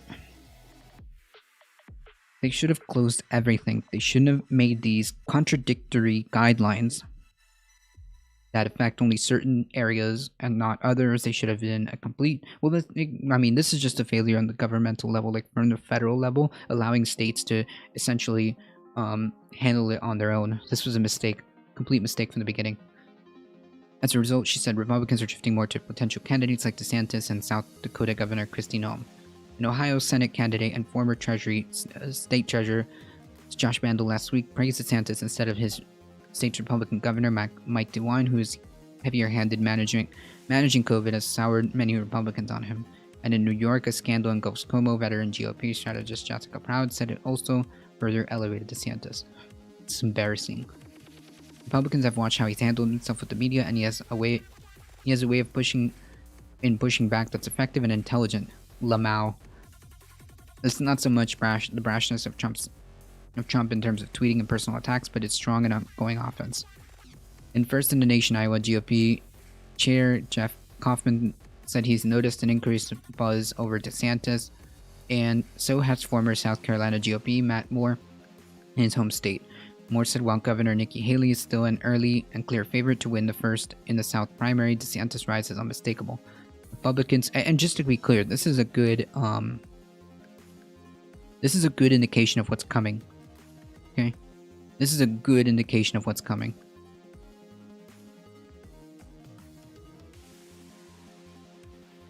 And they want the economy more open as well. Disneyland's not open here, but Disney World is open in Florida. I went to Florida, I went to Disney, and I didn't get COVID. That is such a not good argument. Whenever the mainstream news attacks someone on our side unfairly, what you perceived unfairly, you know that he or she may be a threat. DeSantis didn't croak people like the governor of New York did with his policies, but you wouldn't have known that in the national media. Incorrect. DeSantis' lack of leadership did lead to unnecessary deaths.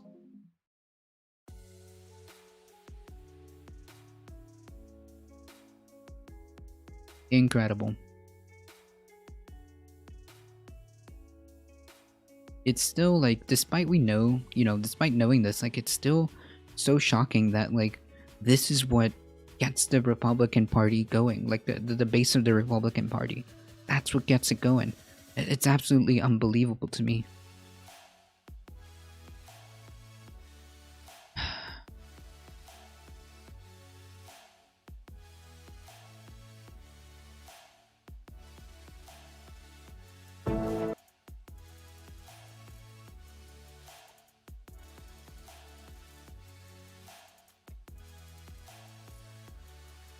Why do I get 2 ads? I already watched one.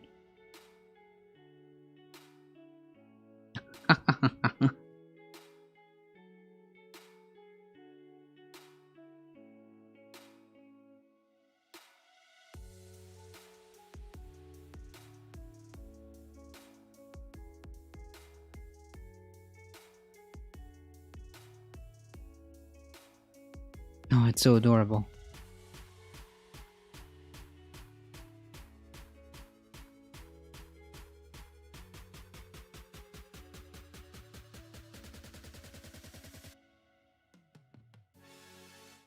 I think this is an appropriate way to end the stream.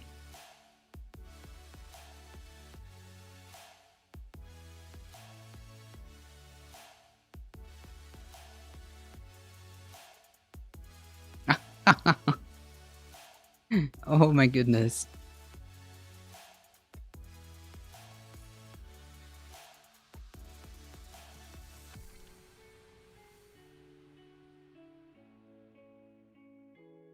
Aww. Poor little dude.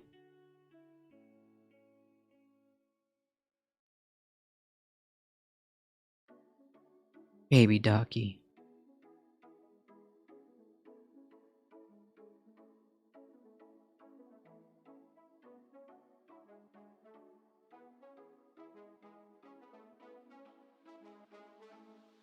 Here in Florida, we do have a lot of peacocks hanging out.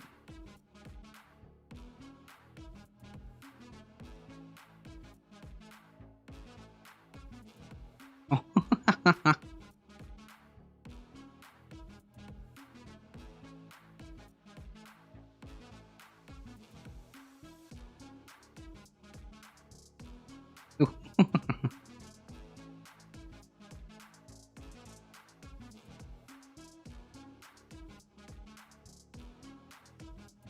Oh yes, I've seen this. Sassy Porker.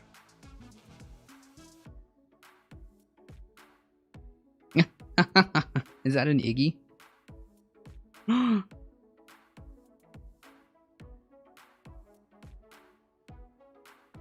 Oh wait, is it on 2 speed? Because I usually have these things. Oh, it's on normal.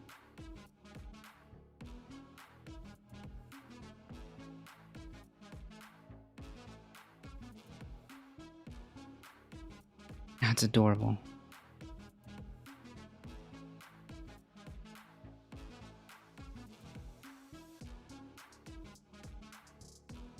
Oh no! Oh my god.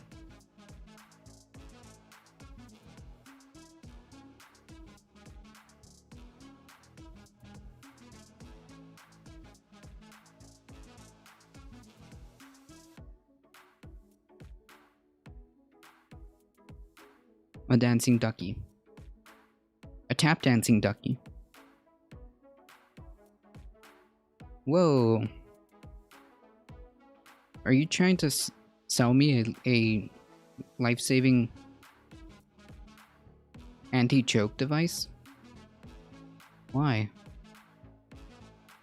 I swear, YouTube ads are the weirdest.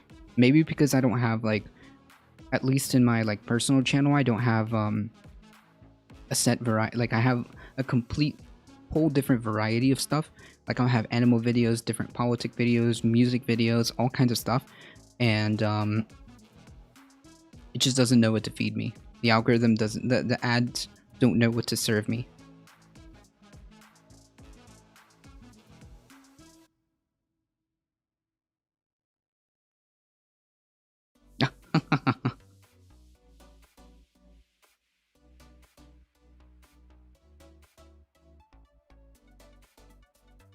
Money.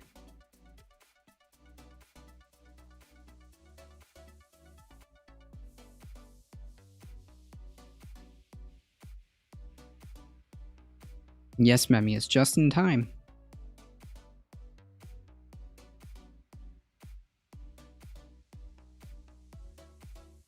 Oh, hey, take care of your buddy, dude. What are you doing?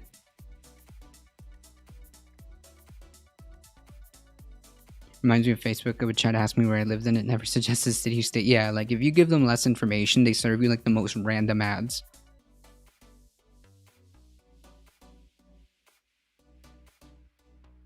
Oh.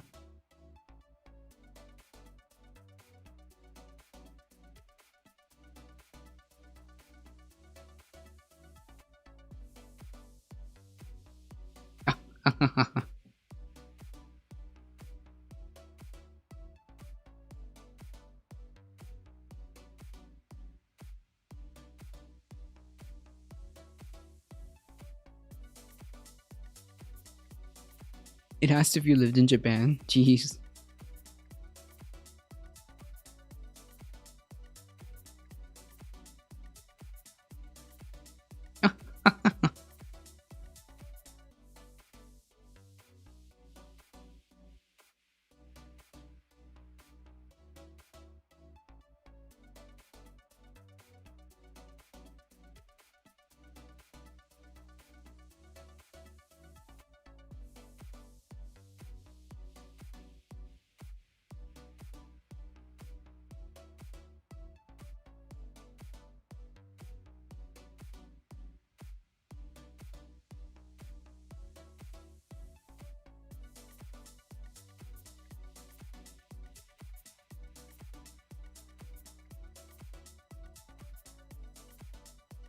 Oh. Yes. Yes, they are.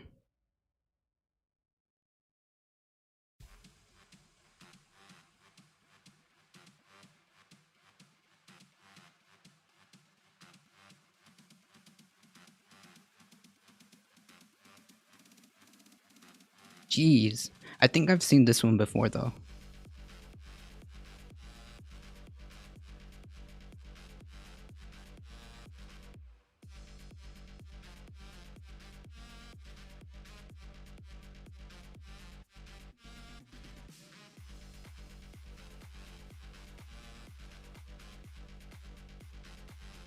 Ooh, there he goes.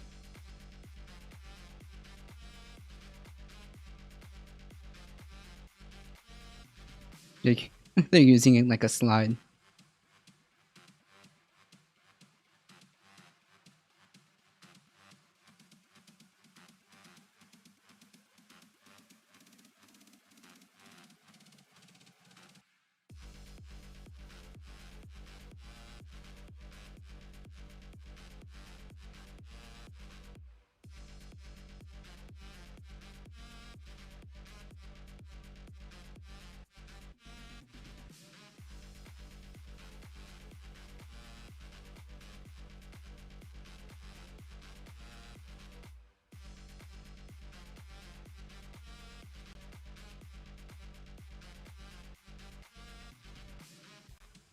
Aw.